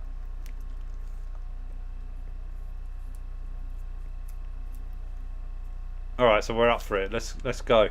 Life rant. Nobody cares about you. I remember growing up just feeling different. I always feel like I'm left out of things. Growing up, I used to always care about people and put others first. When I used to go out and play with my friends at the park, or when there's snack time in class, I used to always go to the corner store and buy a lot of snacks and drinks. And when I would get back to the park, I would share with everybody, and everybody would be happy. And I would make sure I give everybody a bag of chips. And if they didn't want something to eat, I would give them a drink. And you know, when we're all kids, we just eat chips and drink hugs. Back when chips used to be a quarter and a small hug drink would be a quarter. Those were the good times. And I remember doing. When he says chips, does he mean crisps? So what, potato chips? I'm assuming that's what he means. I don't know what a fucking hop drink is. Can the Yanks help me out with that? Let's go. I mean, it's a nice thing to do. I would assume, with you being Asian, that they probably thought that you had money and therefore had no compunction about whether or not to indulge in your chips, basically. But it's a kind thing to do. I don't remember anyone doing that when I was young, to be honest. I mean, there was this one guy I knew, Joey. This was in high school. He'd be quite generous, but that's because he liked showing off the cash, basically. He liked being known as a kid who had money for some, I don't know, some weird thing with that. And of course, us all being dickheads, we'd take advantage of that whenever we could, but still, yeah, it's a nice thing to do. In class, when I would bring a snack, and when some of my classmates didn't have nothing to eat, and they asked me if they could get some, I would give them some of my snack, whether it's chips, cookies, or whatever I had. But I remember there were a few days where I didn't have any money. I couldn't buy my own chips and drinks. And when they had snacks and we were all playing at the park, when they had something to drink, I would ask them, can I get some chips? And they would say no. And that really got to me, because all this time I got y'all backs. I would share with everybody. But then when I'm down, when I don't have any money, when I have nothing to eat, nobody cared about me. I just sat by myself and I just felt stupid. I just felt like I didn't really have any true friends. I didn't really have anybody that cared about me. And the same thing would happen in class. If I forget to bring a snack, or I didn't have money and I had nothing to eat, and I asked the same people that I share with, like, hey, can I get a piece? And they would be like, no. That's when I realized nobody cares about you in this world. Everybody just wants to be around you. Everybody just wants to be around you when you have money, when you can feed them, when you can help them. But the moment you're down and you don't have any money or you don't have anything, nobody sees you anymore. Nobody cares about you anymore. Nobody cares. I mean, removing the emotional element of what he was, affected by there, it's true. It's even worse as you get older, I would say. But yeah, those kind of... I mean, I can't relate specifically to what he's talking about in that regard, but yeah, I also do know what he's talking about at the same time, when you kind of realise that everyone's kind of out for themselves, and it's a pretty hard-hitting thing to take. But maybe in the same vein, it's better you learn that earlier than later on. So say, I don't know, if he was, or if he always had enough money to just share and dish out the kind of snacks and all that kind of stuff, he would have gone on a long time without being aware that as soon as that's gone, everyone is going to ignore you, kind of thing. So it's maybe a blessing in disguise, but... And life just sucks. I remember when I was younger, just growing up being different and just feeling like I was ugly, and I used to think, like, if I could just be average, if I could just fit in with everybody else and just get along, how life would be so much better. And I remember one time I was at the playground with my friends, and there was this one girl that came up to me and she was like, I've never met somebody as ugly as you. Like, you're so ugly. Like, you're really ugly. I remember telling her, I remember saying, like, I know I'm ugly, and I wish I was better looking, but I'm not. Nobody cares about you, and life itself is just a constant struggle. I mean, I'll say it, you're not ugly, dude. I mean, I just feel like there's a little bit of fishing going on there, but be that as it may, I'll overlook it. Yeah, you're quite a good-looking guy. Maybe when you were a kid, you were weird looking, but then I kind of have to imagine that you're an Asian American dude who probably is the only Asian American dude, you know? I mean, I don't know that for a fact, but it's just because you look different to everyone else, especially these white bitches. So yeah, I mean, but at the same time, I also know that feeling, and I'd actually argue that everyone has this, even like people that you can't believe. There's someone at some point in your life who just tells you that you're ugly for some fucking reason. Like, it could be when you're 5, 10, 15, 20. Like, any time, kind of, at some point you'll just meet someone who apparently thinks that, because you don't really know.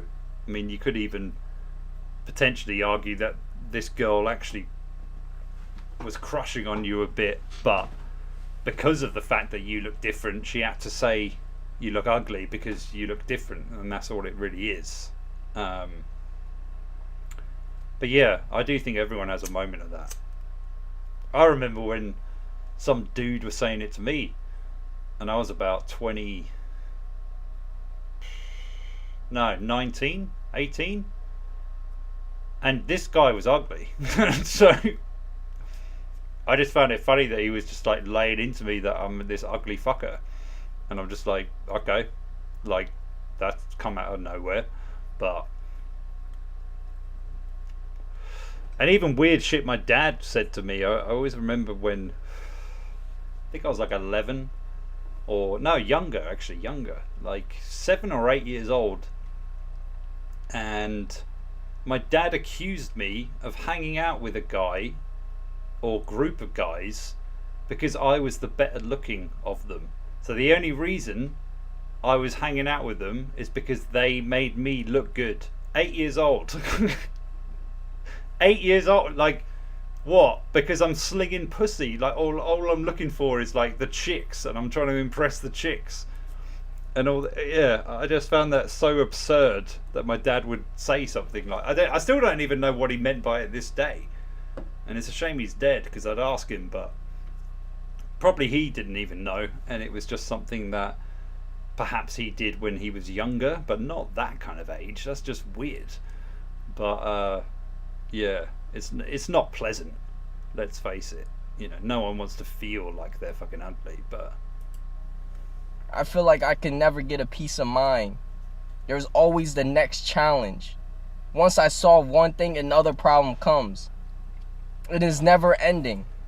It's like I used to struggle with relationships, but then when I get a girlfriend, I guess I just dated the wrong ones a few times, and I was just a nice guy. I was too nice, and I always cared about their feelings and always made sure that they're happy, but perhaps I was just treating the wrong person right.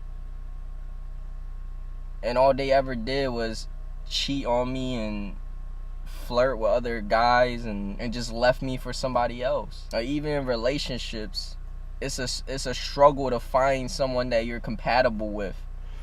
Someone that actually has your back. Somebody that actually loves you and cares about you and isn't selfish. Even in relationships, you got to go through so many toxic relationships and so many people who don't deserve you. It's hard to just find some people who are loyal and trustworthy and you know will be there for you no matter what. I mean, I would, just on this front, like,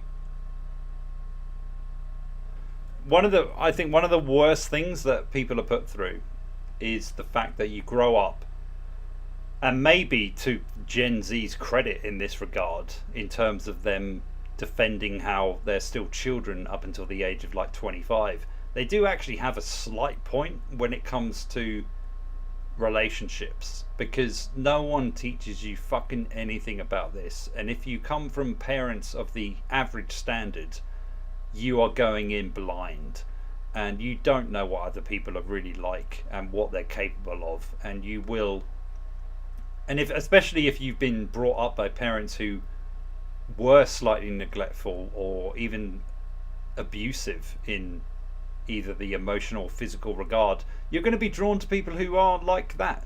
So the very relationships you get into, of course they're going to fucking be brutal.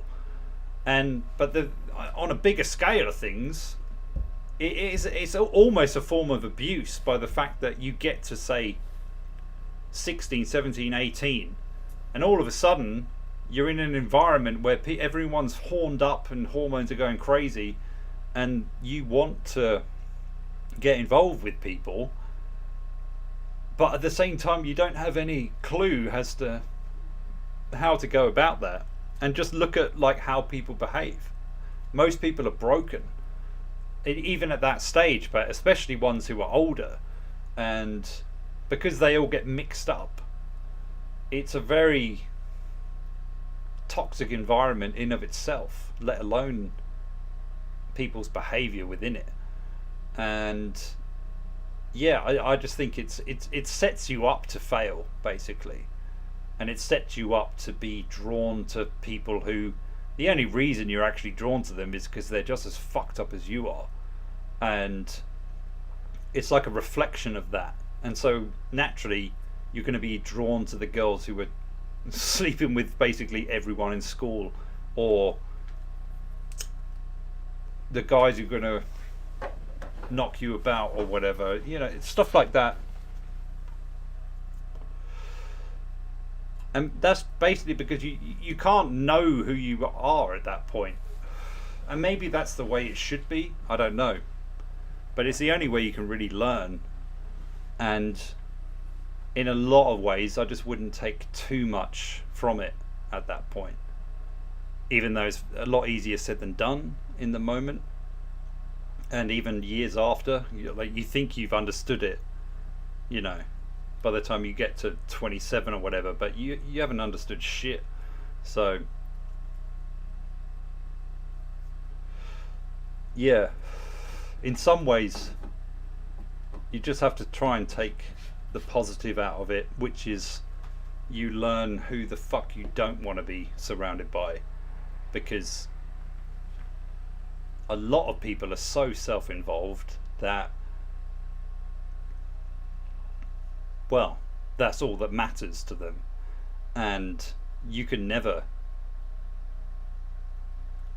have any kind of like real relationship with such people, because it's always about them. And unfortunately most people are like this, and probably never more so than now.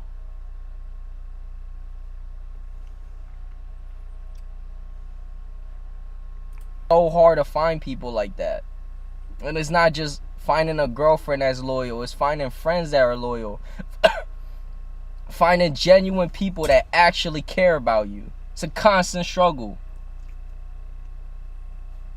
And you don't have as much friends. And then the little bit of friends that you have in high school, once you graduate, you no longer really communicate with them. We kind of all just go down our different paths, and we kind of just separate. And life after school is just loneliness, and you really only have a few friends, if that. And then all it really is just working 9 to 5, and most people are just miserable and lost and don't really know what they want to do with their life, or he's not wrong. and you just work your whole life away until you're old. And don't you think that's the biggest tragedy? Like when you read fucking Catcher in the Rye, a lot of people go on about, oh yeah, he's a teenager and like he's just lost and it's a coming of age story and stuff. Nah, he was right. That's the true tragedy of that fucking novel, is the fact that nothing really changes. He's right. Like his assertions, his viewpoints, yeah, he's a bit narcissistic or whatever, but in terms of actually like understanding people and their psychology and whatnot, that doesn't change. That gets fucking worse, and that's it. That's how it works. The world is operated by nepotism and things so beyond your control that it's not even worth entertaining. It's just, they were always the way that they are, and you being born was nothing but a continuation of that. It wasn't the change you imagine it was going to be.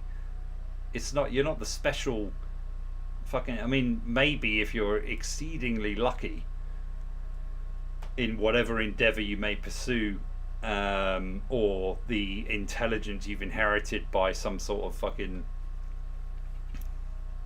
genetic lottery, things like that. But even then, doesn't matter. Like, you can be as smart as anyone. Like, if you don't have things around you that actually support that, you're fucked. It's not gonna work. It's not gonna help. You know, if you've got no social skills, being a genius means dick all. So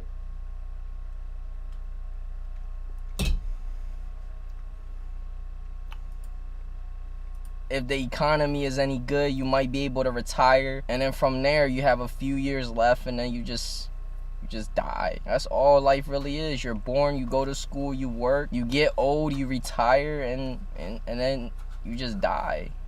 Sometimes I really wonder what the purpose of life is. It's a lot of suffering, it's just a lot of emotional trauma and suffering and betrayal and struggles. And the only advice that we really get is, oh, make sure you go to college, make sure you go to college.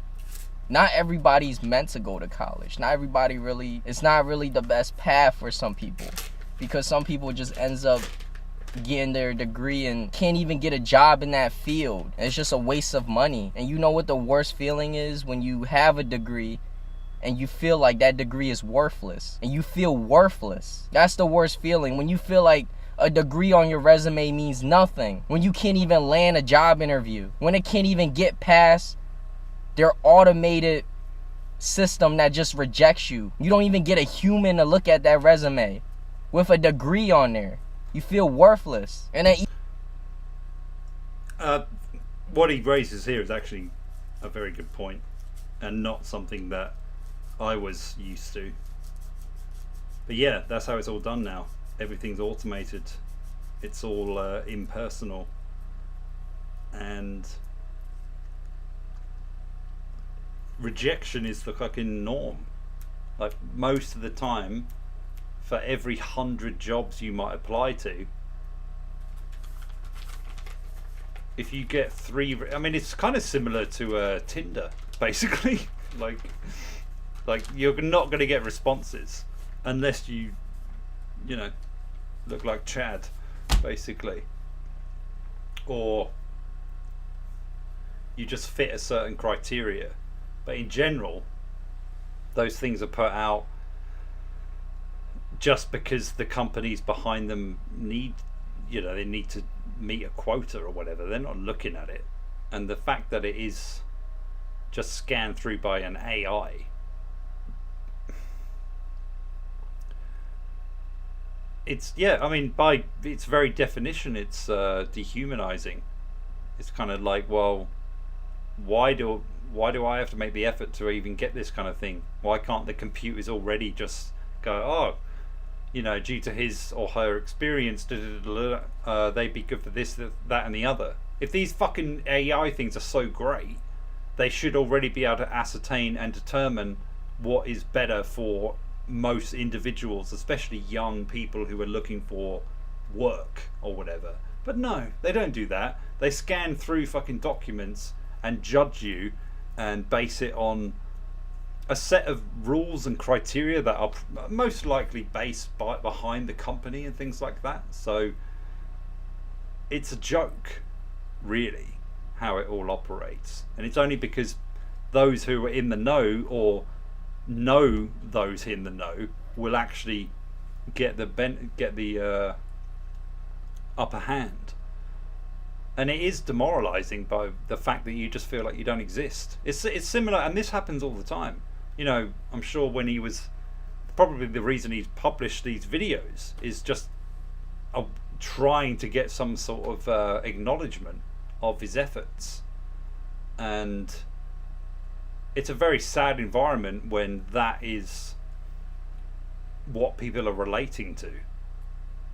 It's sick, to be honest. And yet we get suckered in by it, because when you get that little bit of attention or acknowledgement, because you don't get it outside anything else, you value it to a point where it's, well, to a point where it blinds you to the reality of what's going on.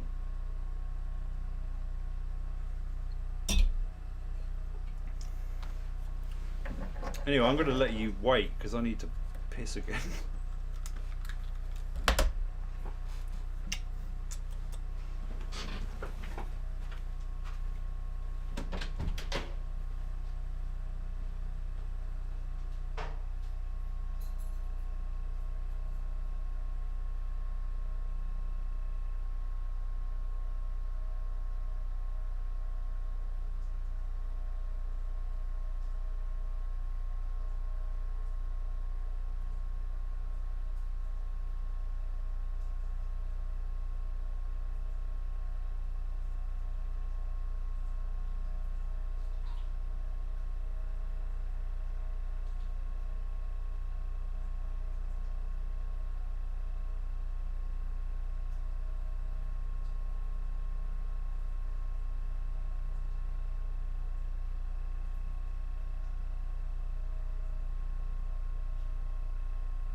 Even when you have a degree, you don't have any experience. If you haven't...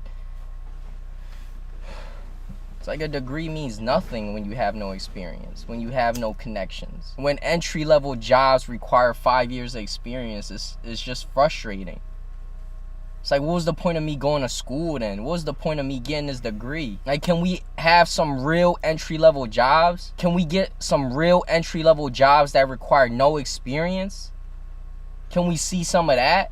And then when jobs want 5 professional references, like, I could be hardworking, I'm a quick learner, but I don't have the 5 references that you want. 5 professional references that you want. I don't have that. Make them up. The game's rigged, son. You make that shit up. Have that much work experience. And then being an introvert, it's just hard to connect with people to get these professional references. But I know if I put my mind to something and I work hard, I could do it. I could do the job. And perhaps on paper, I don't look like the most qualified person. But then I see a bunch of people that get hired because everything looks good on their resume. They look qualified on their resume, but they're not really the best fit for that company. And they don't do the best job, but they get hired. I don't know. It's because the playground never changes. Or more. The status of like high school in the real world, especially in menial jobs. I don't know about higher professional things. I'd imagine those are a little bit different, but the politics between people, I don't think really changes. Unless maybe you're in the 1%, then you're in like fuck you money kind of territory. So it's a different game. But yeah, when it comes to dynamics between if you work in a fucking bookshop or a bank or call center, whatever, it's all the same. You know, it's all the same. You know. The hot girl will get away with shit because assuming there's a lot of guys working there, especially the head guy, and if he's like lusting over her, then she'll get away with murder.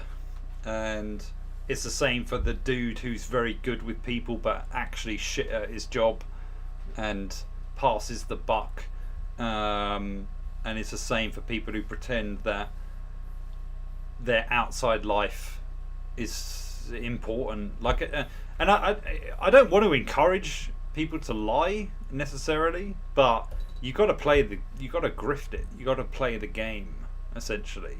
So if you're not getting in because you don't have the experience, make up the fucking experience. You got to start presenting yourself as if that was what you're about. And if it backfires on you, it really won't make any more difference. It won't be any more humiliating than it is not getting any acknowledgement in the first place, you know? And the reason I don't feel any difficulty or moral, trepidation advising this is because that's how it works. And that is because of the era we're now in. If fucking AI and robots and bots are judging things based on how they scan stuff, then fuck them. Like, you can trick them. You don't, like, things like references, no one checks those. And even if they do, there's a way to fucking bullshit it. You get a mate to pretend that you worked for him or her, and then that's it. You make it up. And of course that will play on your mind a bit because you're basically lying all the time. But trust me, you can bullshit your way through stuff. And a lot of the time that's what people prefer. Look at what becomes popular online. People spouting bullshit about how if you just work out, then the pussy will come and running. Or if you keep working on yourself, all of these grifts, all of these fucking grinds, these things people sell. It's snake oil at best. It's bullshit. And yet, if you pretend to believe it, then a lot of people will as well. And they'll pay you to carry on the lie. So you got to find a balance of the act you're playing. Because at the moment, I would say it's a lot, and I'd say that's probably because of your age. But yeah, don't take it too seriously, because it's all nonsense anyway. It's all made up. So Life is too hard, man. There's always the next challenge and the next challenge. You fix this, another problem. I'm tired. I'm tired of figuring shit out. I'm tired of trying to solve these problems. And it's true, nobody in this world can help you. Nobody in this world nobody in this world cares about you, and nobody in this world can help you. The only person that can... Al contraire, mi hijo, I am here, and I will help you, but I am Satan, so help you is yourself. And that's just a lonely world. Such a lonely world to live in. Like, sometimes I feel like... Thing is, the only thing I find a bit sus about this vid is the amount of cuts. I am impressed with the acting, because you kept into the zone very well, and yet there's these jump cuts where you clearly cut the video because of something, but the mood you've maintained, which is impressive. You should probably go into acting, if I'm honest. But if poor people ran the government, life would probably be so much better. Because the rich people, they don't understand the struggles of everyday poor people. When they don't know something, they just hire people to solve their problems. They have connections. They have the money to just fix things. You don't understand how it feels to be poor, and when you don't know something, you just don't have the money to hire people to figure things out for you. You can't hire people to solve your problems. Like, only poor people genuinely knows how it feels to be down here. And I feel like the older we get, we just have less friends. And the way society is going nowadays, everybody is so isolated. Everybody's just on their devices. Everybody wants human connection, but nobody wants to reach out. Nobody wants to actually connect. I just want a few solid friends. I wonder how much that has actually really changed, personally. I mean, I'm not judging what he's saying. I just think that is normal. When I look at my own parents and their parents, it's just what happens. And unfortunately, yeah, it sucks. Like, I think a lot of the time we envision, being with the love of our lives, and magically the people we know are of the same ilk. So it's like there's 3 or 4 other couples, and none of us want to fuck each other. We just, there's this mutual respect going on, and all this kind of stuff. And it's another fantasy that's fed into you. That's largely, I would say, upper middle class. This is a root of a lot of problems are to do with the upper middle class, or even middle class, because they're the in-between between the poor, who are far more realistic about how things are, and the rich, who are ironically the same, but they have far more power to actually influence things. And because they give a little bone to people who basically work for them, but are of the mindset that they can get into that realm as well, that they'll basically stab anyone in the back who threatens that potentiality. But that potential was never there. It was just fed to them. So yeah, you're better off just trying to find peace within yourself, and then hopefully within any relationship, whether it's a friendship or lover. and go from there. That just has your back when you're down, and you know you'll have their back when they're down. That's just that's all I want. And it's even worse when you don't have supportive parents. Your parents are the ones that care about you, yet they're the first ones to put you down. They're the first ones to tell you that you're useless, that you're nothing, that you're just trash, and never support you in anything you do. Everything you do is wrong. If you don't do what they want you to do, you're wrong. It's like, can I just do what I like? Like, do you even know what I like to do in my life? Do you even know what makes me happy?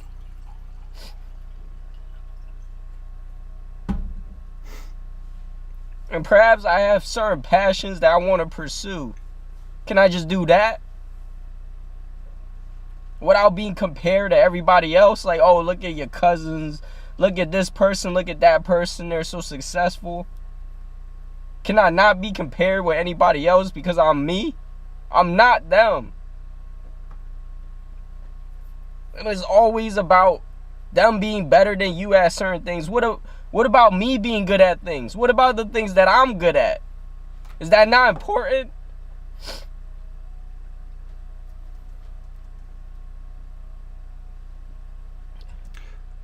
I get some of the reactions in the chat, but I don't know. It's really difficult to judge nowadays, essentially, because if someone shows genuine emotion on camera, there's that part of your brain that goes, they're doing it for the camera. But then if the camera or the very act of being filmed has become so normalized that people can be or express themselves as if they are talking to a person, because a lot of them will treat it like therapy. That's just, in fact, I would argue that is a better therapy in some ways, but it's very dangerous when it's actually put out to other people to comment on and all that kind of stuff. So it's a very tricky kind of dynamic, and one that I don't think has ever really been observed, because I mean it would be any scientist's dream to observe someone who is talking freely and without any filter, without any cuts, without any need to actually, you know, export the video, upload it, things like that. But I do feel that, I mean, I would say that I genuinely feel that I do think he's being genuine in this. I don't think he's whipping out the onions and fucking rubbing them in his eyes to try and garner sympathy. There might be a tiny part of him that's doing that, but I don't think that actually would remove the truth of what he's trying to do. In fact, it might even add to it in some ways. If he, I'm not saying he is, but if he was, or anyone was that desperate to actually be heard, that would even add to it in some ways. And yet, if we saw that documented and shown in a way where it is being manipulated, then we would judge that person, saying like, oh, they're just doing it for the attention, and they're, you know, clearly out for the views and all that kind of stuff. And the natural cynicism that people point to, again, which I think is abated and supported by the current media climates that we're in, I don't know, it's just always fucking sadder, because it's the spectacle within a spectacle. It's never actually the problem of the person. Never. It becomes more of a problem of why they do the thing on a certain platform or whatever. And that's even further atomizing. It's similar, like, I'd imagine, for a kid who has been abused in some sort of fashion or another, but maybe to them it wasn't actually that bad, or it wasn't even like, okay, it was a bit weird maybe, and it made them feel a bit strange, But then there's a bunch of people who come along and like the media basically, and then they start asking questions, putting microphones in his or her face, cameras and whatnot. Oh, this must have been terrible. Like, oh, how did you feel when this was happening? I mean, Jesus Christ, this is awful. And then it's like that is a further re-traumatization for them, because if not more. And yet we are left to just, this is the only way we can actually communicate in some form or fashion. I mean, you could argue, okay, you can get therapy or help in some other regard, but they're all still within this ilk, I would argue, or realm, where there's the right thing to say or right thing to suggest, which is normally take pills. Go on, just take some Prozac, you'll be fine. Oh, you've got ADHD, whatever. Just keep taking these pills, as if that's the fucking solution. You know, the reason a lot of people need this is because we live in a society that no longer has any, there's no ear for the person to be heard, except through a parasocial format. And that is far more exposing and liable for, or to be misunderstood.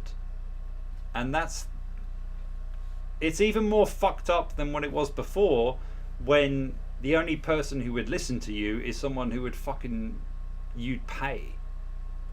And yet now that's so encouraged that you have to get subscriptions and you pay a monthly fee to be pretended to be listened to by some random person that you've never fucking heard of. Or, well, failing that, you could just do a routine, or you could listen to some other dickhead who's like clearly a rampant misogynist, and yet they might give you a few things that you go, oh yeah, I remember when that happened to me when I was fucking 11. And everything's a grift, everything's out to get you, never more so than now. I mean, it probably always was. One of my dad's favourite lyrics was like, the world is out to take you for a ride. I think a Pink Floyd lyric that I've probably bastardized, but I'd say I paraphrased it. But yeah, even then, and they had no access to fucking internet or media. Well, media to an extent, but only through radio and the papers and whatnot. They saw the same kind of shit happened. Nowadays, it just happens on a scale that changes so quickly that you forget the last cancelled person or erased person, because it moves on to the next dead celebrity or whatever. And essentially what you're trying to deal with is atomization. You're alone, and dealing with that is very difficult, but practice it, I suppose, because I don't really think you've got much other choice at this point, especially as a younger guy or girl. Life definitely does suck, and there's a lot of struggles, but all we can really do is live day by day, take one day at a time, one step at a time. And I don't know, life just sucks, man. And just societal pressure, and sometimes the pressure can really get to you, and you just feel worthless, and you just feel like you're not built for this world. Like, there's days where I feel like I'm just not built for this world. Like, this world is too much. I'm just not meant to be in it. I don't know. It's tough. I just constantly tell myself the best thing that I could do is just keep holding on and just keep pushing. I just gotta take it one day at a time. Focus on one step at a time. I just gotta keep going. I just gotta be myself. Not just that. I gotta be my best self and keep pushing. I think we all have them days where we feel like we want to give up. I think the most scariest thing, if you really think about it, is not everybody wins. In life, you'll have winners and you'll have losers. Not everybody makes it. And it's just biology. It's natural selection. I hope we all make it. But the only thing we can do is just try our best and keep pushing forward. That's all we can offer. That's all we can do. At the end of the day, life sucks. It's constant battles and struggles, and I'm tired. I really feel like I'm tired. I'm tired of this world. I have to keep going. We all have to keep going. And we all have to try our best and try to make it. And try not to let the pressure get to us.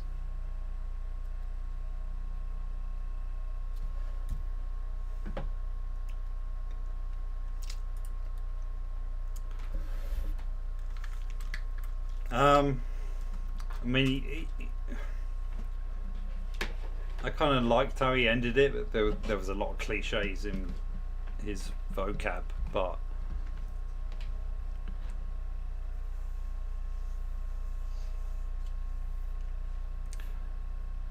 I wouldn't put too much value on carrying on. Carrying on is just what we do. Like, it's fine. There's no destination to reach. There's no hero's journey, essentially. Like, and I speak this as much as to you or anyone else who might be feeling that kind of lost or whatever. But look around you. Like, there's nowhere to go. Like, you already said it in the vid. You're gonna die. So you just have to look for things that are just going to make you feel a bit more content, and that would be realizing that it's all bullshit. I think is the one of the first things, perhaps. But the problem with life is it will suck you in to its nonsense. And it will make you feel like you should be pursuing this, that, or the other. You should be striving. You should be more successful than him or her or that or what, you know. But it's like, to what point do you think there's no destination? You already arrived since you fucking came out of your mother's womb, you know. That was it. You landed. It's almost like, if you imagine, like, if you just landed on another planet where it's barren, there's nothing going on. Apparently, well, in my imaginary scenario, you can still breathe, and there's some food to operate with, so you can carry on. But imagine that's it. That's all there is. So you can stay alive because there's some fruit or whatever. But essentially, there's nothing else. That's it. That's life. There you go. It's nothing. It's nothing. Nothing. That's the brutal reality. Buddhism. I mean, I would imagine at some point you will, you know, come across that kind of way of thinking. But yeah, it's the truest thing there is in some ways. It's all nothing. Everything you've learned, everything you think you are, every person you knew.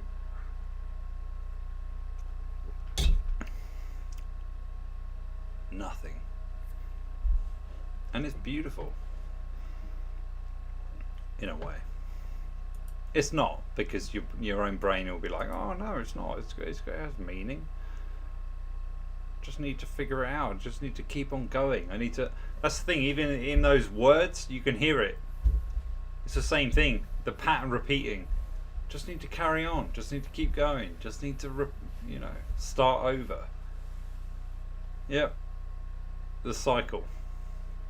That's what's going on. And maybe that's a blessing in the human mind, because if we remembered everything or all our failures truthfully, we'd all kill ourselves.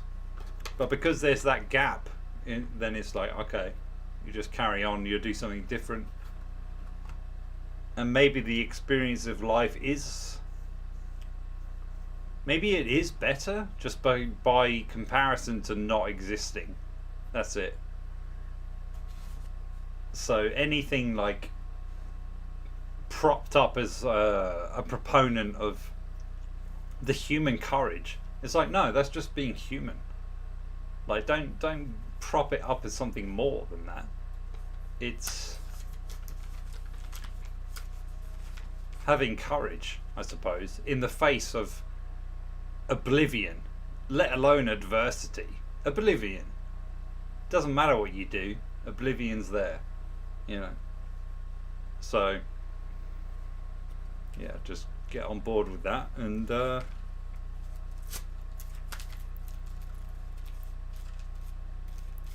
I'm not sure if there's freedom in that, but in a certain way there is, at least a mental kind of freedom. So yeah, value what you've got for as long as you've got it, I suppose, because you know where it's going to end up. Dead.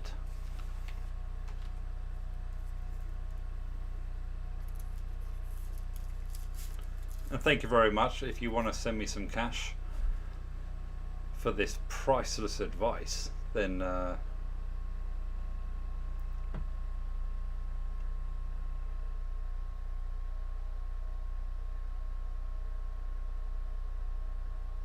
mean, to be honest, I liked that dude. I mean, I wouldn't advise the crying kind of stuff, but then I kind of feel like maybe that's just maybe for guys his age, like I'm sure a lot of them want to cry, so it was probably a relief to see that. But in general, I would not advise guys to cry, because it's not like with women. When women cry, people pay attention. It's like the fucking lights around the whole city go off. People notice. Oh no, there's a woman in trouble or whatever. She's upset. A guy cries, not even the crickets will chirp, you know? No one gives a fuck. So I find it refreshing that someone would actually put that on a video. But at the same time, there's part of me that going, dude, you don't want to do that. Like, you'd be lucky if like you could cry in front of your friends, you know. But and yeah, okay, maybe he's an arbinger of change and all this kind of stuff. No, I don't think that should be changed, because it doesn't matter. It doesn't matter how many dudes cry on camera or even in public and whatnot. It will never be normalized, because women have weaponized that for millennia. Whether intentionally or not, women already have that. You can't argue against it. And you already know it as a dude. You're never going to garner as much sympathy as a woman if you start crying. That's just how it is. That's how it is. Maybe that is the patriarchy. I don't know. That could be because we're apparently supposedly strong and, you know, blah blah blah. But whatever it is, you're not allowed to do it. Maybe in front of very close friends, girlfriends, whatever, never publicly. And it would never be accepted in the same way.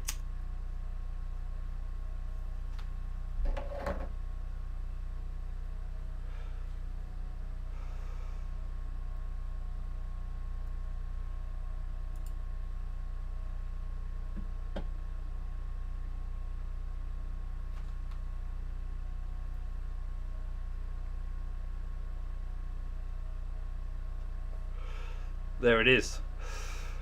And I would say, regardless of whether, you know, you do it in public or whatever, or in front of someone else, yeah, you just don't do that. You don't do it. And if being a man is something, yeah, you don't cry in front of your partner or your kids or whatever. You hold yourself together. And it sucks. I know. It sucks. But maybe that's the price you pay for being a man. I don't know. I don't know what the fuck I'm talking about, to be honest. I'm kind of drunk.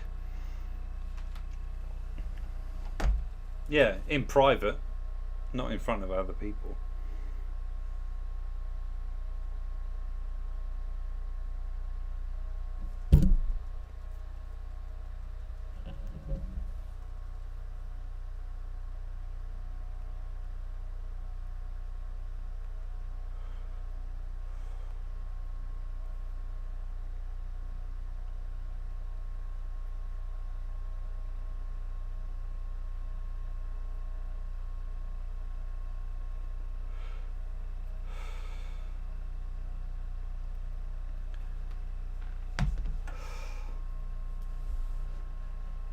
This stream has gone on a lot longer. I must have waffled on about a lot of fucking shit.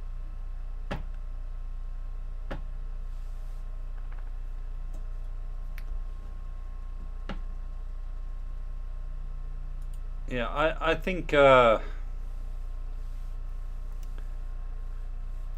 we can discuss this whole crying if you're a man kind of thing. I'm not saying you shouldn't do it. I'm saying there's rules, basically.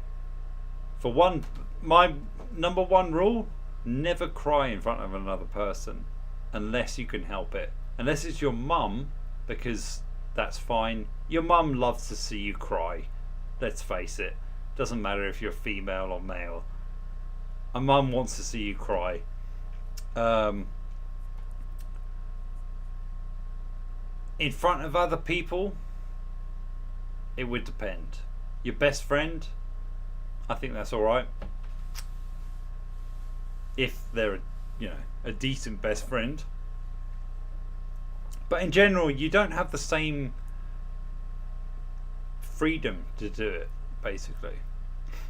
That's all I'm saying. And in some ways, I think that might be better. Because it means more.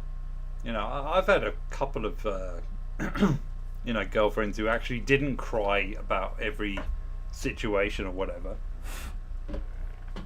and I respected it more because it was sometimes emotions will just overwhelm you, and that's fine. There's moments where shedding a couple of tears is understandable, but when people milk that, then it becomes a little bit suspect, essentially.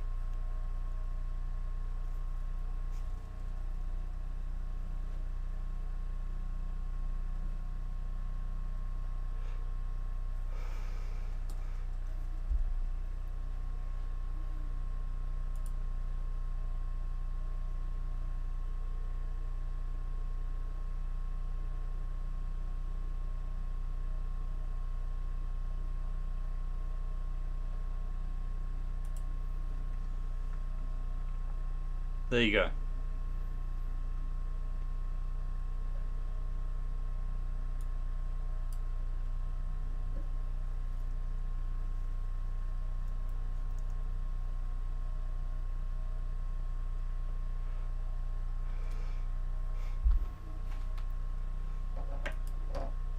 And now you can only get turned on when a woman tickles your nipples with a feather duster.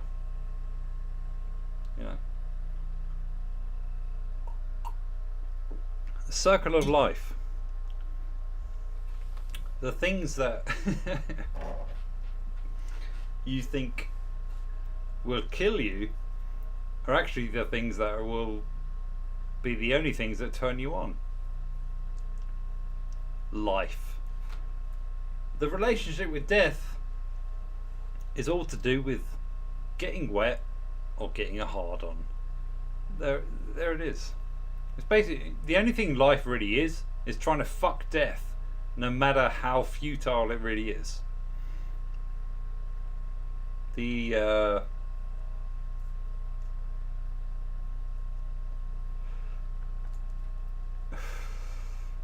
it's Sisyphus shouldn't have been like when Sisyphus was pushing a boulder up the hill. Really, he was pushing a testicle.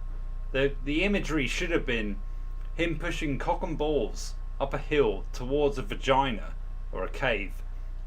And as soon as he entered the cave, on the other side it was empty. There was nothing there, and he fell back down. And the whole thing was just him pushing cock and balls up a hill, trying to keep it going for whatever fucking reason it was. And he'll never realise how futile that truly is. And yet he'll carry on doing it.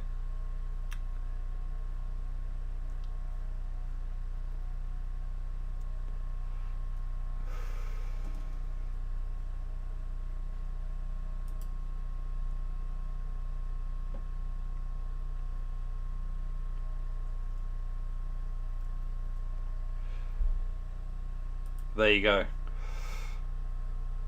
Painbow knows it.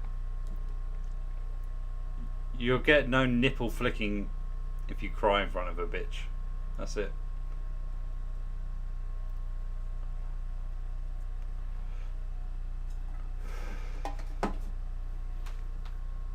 And maybe rightly so, you pussies. I don't know. I mean, the whole thing about like, oh yeah, you should show your emotions, express yourself. Why? For what? What? Like, that's what I respect about grandparents or people of old. It's like, what's that gonna do? Since when did the only reason like apparently expressing your emotions had value is because fucking psychology put a price tag on it, and then we're like, oh yeah, you need to express yourself, you need to actually let out your emotions. Oh really? Why? Oh, because I can charge you 50 quid to do so. So yeah, there you go. Oh, isn't this what religions did anyway? The reason like people went to religion is because you could confess all your bullshit, and you wouldn't. All you have to do is chuck whatever minuscule amount you had. There was more honour in that. And maybe there's more honour in that now. Because dickheads can go onto some Thoughts fucking OnlyFans page, pay whatever it is to just send a little message, a little prayer to their goddess. And maybe one day they'll hear them. It doesn't change. It's the same fucking circle. I think the only thing that's changed now is that God is female. That's the thing. Oh, yeah. The true deity has turned into some sort of female. Yeah, whatever. But it's all a prayer.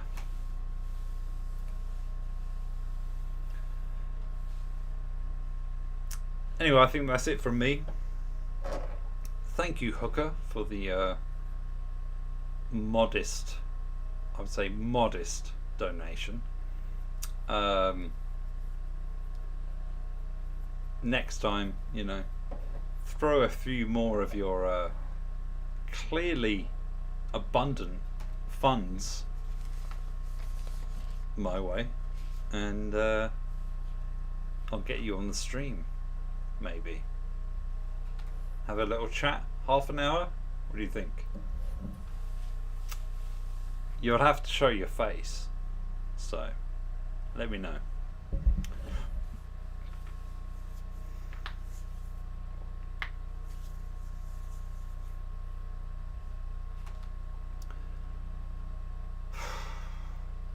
Getting old. Look at me, fucking old.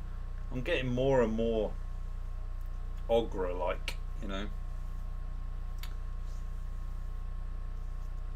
I will say this lighting does me no favours. I do this for you.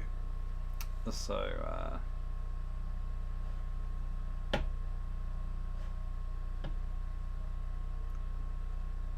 yeah, well, it's been fun.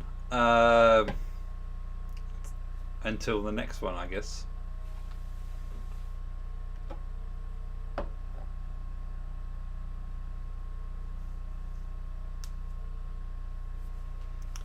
over and out. I'll see you soon. Thanks for tuning in. If you have any film recommendations and all that bullshit, you know where to reach me. Insta, email, whatever.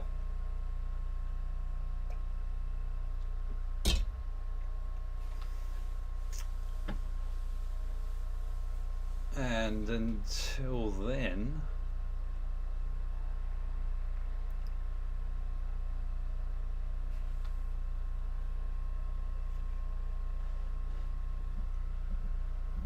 actually, I had a rant planned, but that can wait. I'll plan it for a better rant.